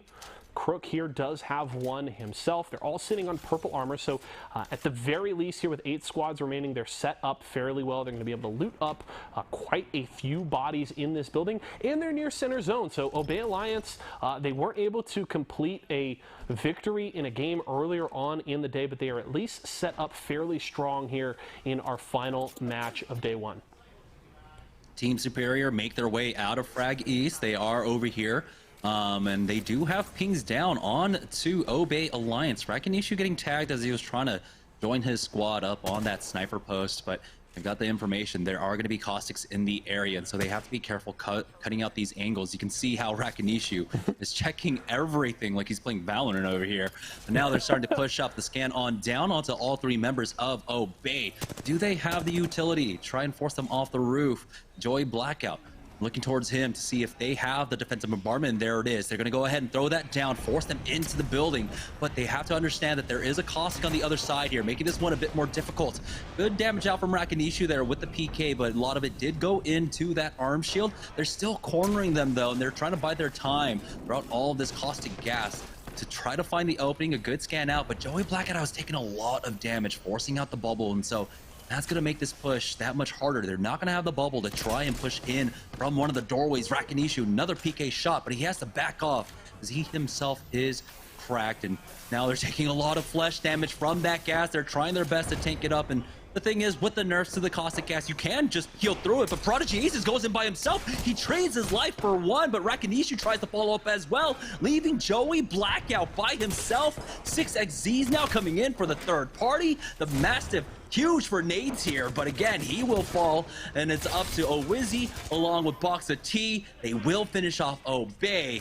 And it looks like as well, picking up some more kills. Harbingers, though, over here in a fight now inside Overlook proper as they make a full-on push to the eastern side, forcing team out. But oh no! Skittlecakes, Verhulst and company show up.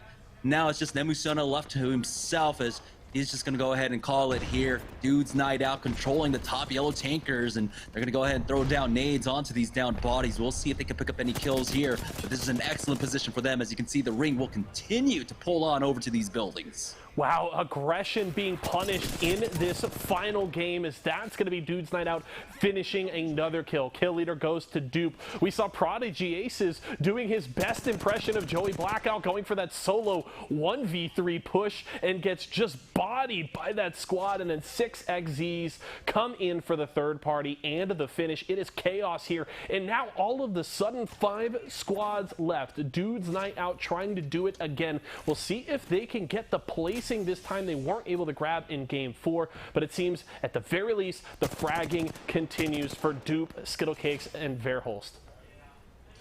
5 squads remaining, 1 team down to a duo. Skittlecakes going for the loot on the low ground there. Did ping out a gold armor for them, so that could be an armor swap if you can just go ahead and ferry one on over. That could be absolutely massive. Playing off this position, you need the armor swaps, you need the fast heals as well. Going up against a crypto comp on the other side, that's going to be Legacy MX, another one of our squads there in our top 4, top 5 right now, who were able to pick up a win earlier on in the day. And at this point, it's about who finishes off strong. We got 6xZ's, we've got LNW, we got Exile below, and so this is massive. We'll see who finishes this one off strong. Yeah, no Team XOXO, they're out. I'm curious where they came in placing, how many kills they were able to get, because Legacy MX, if they've got a lot of kills right now, they have a huge opportunity. If they can get the win, that's 12 points. And then it's just 5 more to make up that gap if XO wasn't able to put up any points in this final game. So a huge opportunity for the Legacy MX squad, but Dude's Night Out are going to be the gatekeepers. They're working with some great high ground inside of the next circle here as well. The circle will come to them, so Dude's Night Out in a very comfortable position as this final game winds down. Still holding the high ground here, as they are ferrying over the loot. There we go. Gold helmet going over towards, it looks like Verhulst, and so maybe Beast the Hunt almost there for them. They do have the defensive bombardment as well. Skittles is just a glorified loot bot going back and forth for his squad, trying to find whatever he can. I mean, used to be Wraith's duty before with the portal along with Pathfinder now, but yeah, things should be slowing down. Plenty of buildings for our 5 squads to be holding down right now. Going to come down to this last ring, though, as it'll force our teams basically on top of each other. This is going to be a very classic circle. Should be ending on the stairs just below Dude's Night Out, and there you have it. It is going to continue to pull into Overlook, and 2 squads will have to make this rotation across. It's going to be 1 duo along with the full trio. You can see 6xZ's holding the big building to the northwest. They have to make their way on in. This is going to be a difficult thing for them, as You can imagine the other three teams are keeping an eye on the western edge there. You can see Skittles even setting up crossfire angle. Instead, this two men are just going to try and full send it onto 6xZs, giving away a free kill to them. Yeah, the circle continues to come to Dudes Night Out, so it just continues to favor them. They're in such a fantastic position here, and key ultimates available. The defensive bombardment. I would imagine the Beast of the Hunt is also available for Veilholst here. So while I don't imagine them using the Valkyrie ultimate, though they certainly could. We've seen those teams kind of go for it just to delay, to get up to that high ground, buy themselves a little bit of room and time, but it certainly would be risky with the amount of sight lines that these teams would have on them. A 6xZ maybe looking for a push here. Was Izzy taking a lot of damage? His armor is broken. He's going to hit the battery here. Do they want to keep this push going? It's a very, very tense moment. Just a bit of a stalemate between these squads as they're all kind of poking and prodding, just waiting for the ring to close here. 10 seconds from that. Yeah, they can try to walk this one up and play on basically the edge of that building, but it's still a difficult thing as they do back away. At the Beast and the Hunt popping throughout all this, and go ahead and throw that scan, trying to find that lone rat. That's going to be a free kill point for themselves, also securing top 4 for all of our squads. And they do spot out Nissa, so it's going to be Box OT. He picks that one up. Another kill point going 6xZ's way, making this rotation just a little bit easier, not having to deal with the rat behind them. But now, with 27 seconds left to go, they're still milling about, trying to figure out how they walk this one in. The bubble is going to be used by Box OT. Now they're going to go ahead and use that jump pad to try and take the roof here. And they do force that team back. You can see the nades coming out as well as they lose out on Wizzy, and they're gonna have to drop down now. This is a very dangerous spot, but they do have a moment of reprieve here on the low ground, but they're getting tagged up. Box OT, the healthiest one on this squad, as Nades is able to hit up that bat. You can see Legacy MX trying to push out. It's gonna be a full drop down, and Dudes Night Out are just watching, loving what they see on the kill feed. They of course want to get involved, but they're not going to make the same mistake from game number 4. They'll allow Legacy MX to pick up those kills, and now it's down to our final 3 squads. The other 2 teams afraid to push up though, but you can see the crossfire being set up. Legacy MX, it's going to be Skittle Cakes to secure a thirst onto 1. There is a res at the very least, so Legacy MX playing this one out as a duo. Yeah, 3, 2, 8 players left. Huge fight there from Legacy MX, and they're obviously going to have a difficult time with 2 full squads against them, but a huge pickup for Legacy MX as they try to chase down Team XOXO. We don't entirely know where the points stand here with how things have worked out in this 5th game, but at the very least, Legacy MX has an opportunity to steal away first place. They had the beacon.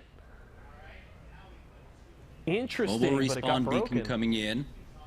It's going to be quite tight, but it looks like they'll be able to get him down just in time. But you can see Skittles holding the angle now. He's got the Spitfire here, and he's going to be able to lay into him. Not quite connecting with the damage. You can see he's surviving with 30 HP. Gets the red armor as well. Throwing down the missiles. No connects there for them, but good effort out from Skittle Cakes. He was the one that did ultimately take him out with the missiles, and try to do that once again. Will not work out for him, but this time around, again, Dudes Night Out. Have to bide their time. You have the gold helmet going over to Skittle Cakes. Try to get himself that missile again. It's a pretty long cooldown, about 30 seconds there. And if you can use that to pressure Legacy MX on the other side, you can see they're getting tagged from both teams who have priority on that zone. They're going to try and slide in. They have some cover behind the boxes here. They throw down the extra heals, but they're getting tagged by those nades, by the missiles as well. See the mobile respawn beacon being set up just as extra cover from that low ground squad. The bubble being used as well. Skittle Cakes does not have the gold armor, excuse me, gold helmet anymore. And you can see how long that cooldown is on the tactical. Now Legacy MX slowly pushing up, but it's only a matter of time before they're forced out. I don't know if you're ever going to see a more clutch respawn beacon than that one from Legacy MX. Now, is it going to be enough to secure them a victory here? I don't know. The positioning is not necessarily in their favor. Dudes Night Out here working with the high ground. The zone is closing, and these teams are running out of room. But Skittle Cakes with the high ground getting the shots here, and they want to take the win to close the night, Jamerson. It is still 3 squads, though. They have to be careful about overcommitting onto the team, onto the low ground now. Bubble has been used by the other team as they are now going in for the full kill. Exile picks up 1, and oh no! It's going to be up to Verhulst left in this 1v. I don't even know. It's going to be Team Skirts that come in and take the final win of the day, even for a victory lap down at the bottom of the map. GG's as they get that last win.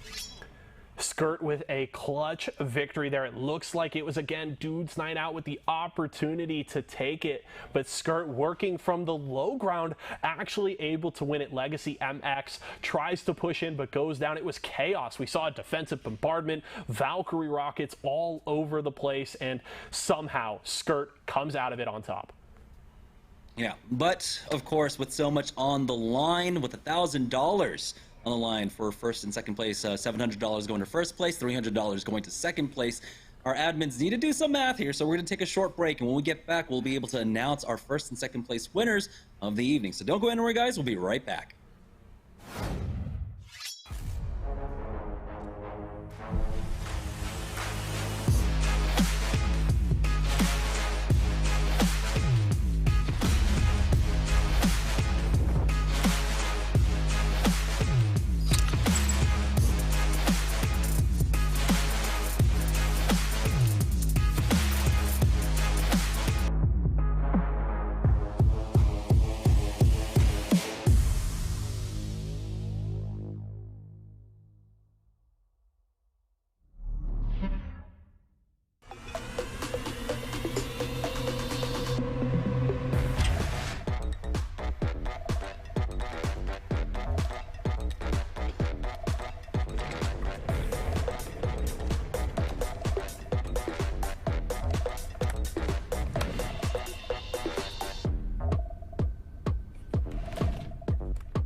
I wasn't born in the spotlight. Nah. Had to grind and shine like a star on a hot night. And something about the struggle now resides in my muscles. And every trial and trouble helped to hang my hustle. Real rock stars don't chase the spotlight. It chases them.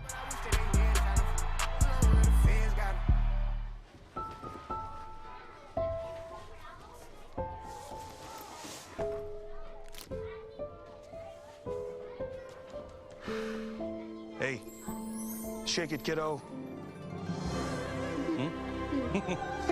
Love Dad. Oh.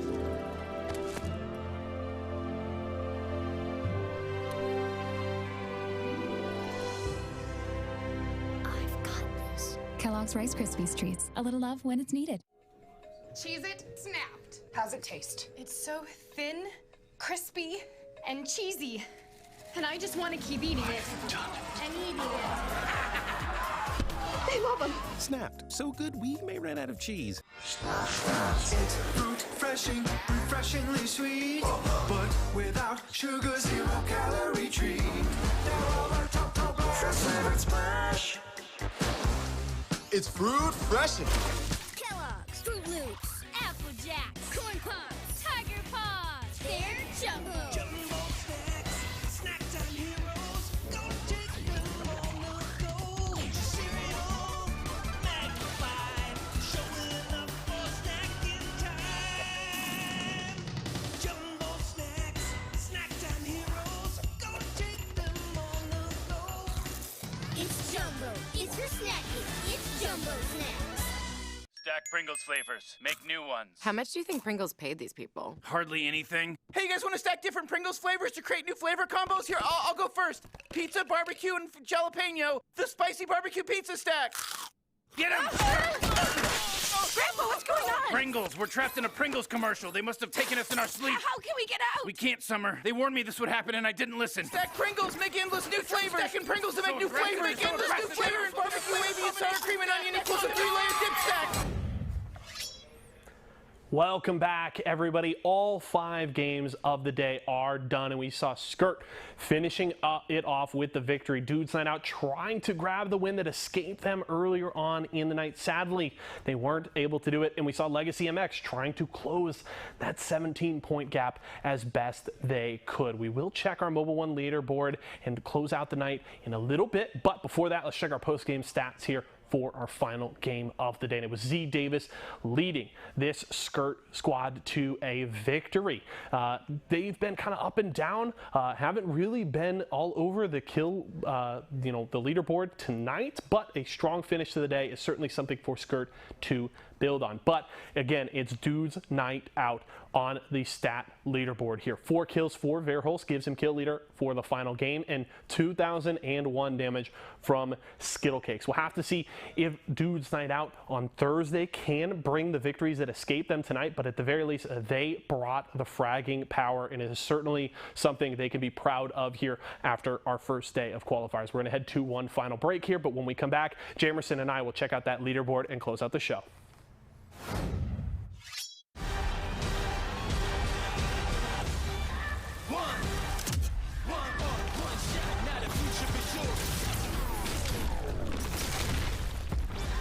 Verses coming daily under pressure.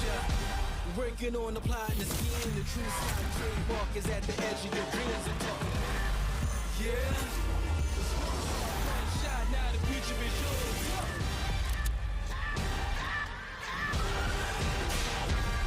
I'm turning dreams into reality. In the lab with the formula and chemistry. Your memories spark and motivate and make the industry shake. Put the bars to the brakes. I'm talking one chance that was so good for the goal. It's one shot, now the future is yours. Go!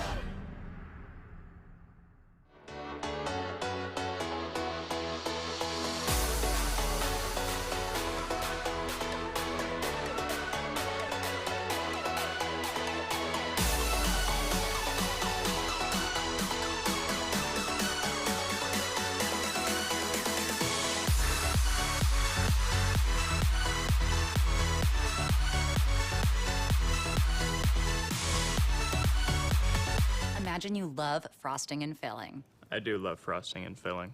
Oh, well, imagine if there was a way to enjoy that delicious goodness anywhere, anytime, out of the toaster, out of the box, out of one of those baggy thingies, with nothing but a thin layer of foil between you and... Pasta. Yes, Curtis. This is a commercial about pasta. I love it. Frosting and filling for your pasta. I like pesto. All right, guys, welcome back. As we get back from the break here, it's all about our final Mobile One leaderboard. Who ends up on top? Was anyone able to dethrone Team XOXO? They had 2 wins in their bag before we head into the final game. But let's go ahead and take a look at the Mobile One leaderboard to see who ended up on top. And Dudes Night Out, unfortunately, are not able to take that first place spot, but they do end up in second place with 53 points, and all just came down to maybe winning out one more team fight in the last 2 games, and they could have taken the win today.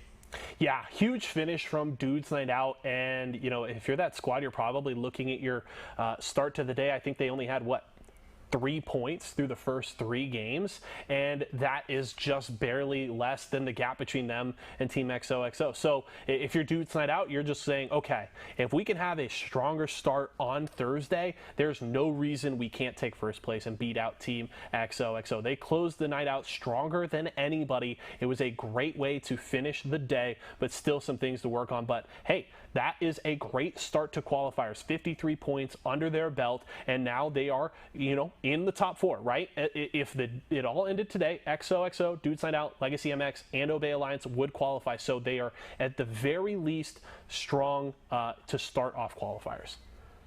Yeah, let's take a look at the Mobile One high performance moment of our final game of the day.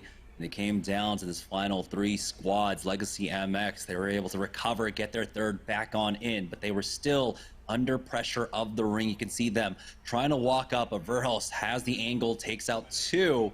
Unfortunately, never able to really finish them off here, and they turned their focus now over to Team Skirt that was below them. This is a moment where I felt if maybe Skittlecake still had that golden helmet, it could have actually worked out incredibly strong for them. Have another tactical up at this point to try to apply more pressure. They do trade away, ultimately coming down to Verhulst once again. But ultimately, Team Skirt bide their time at that stairwell, go for the peak, and get the win.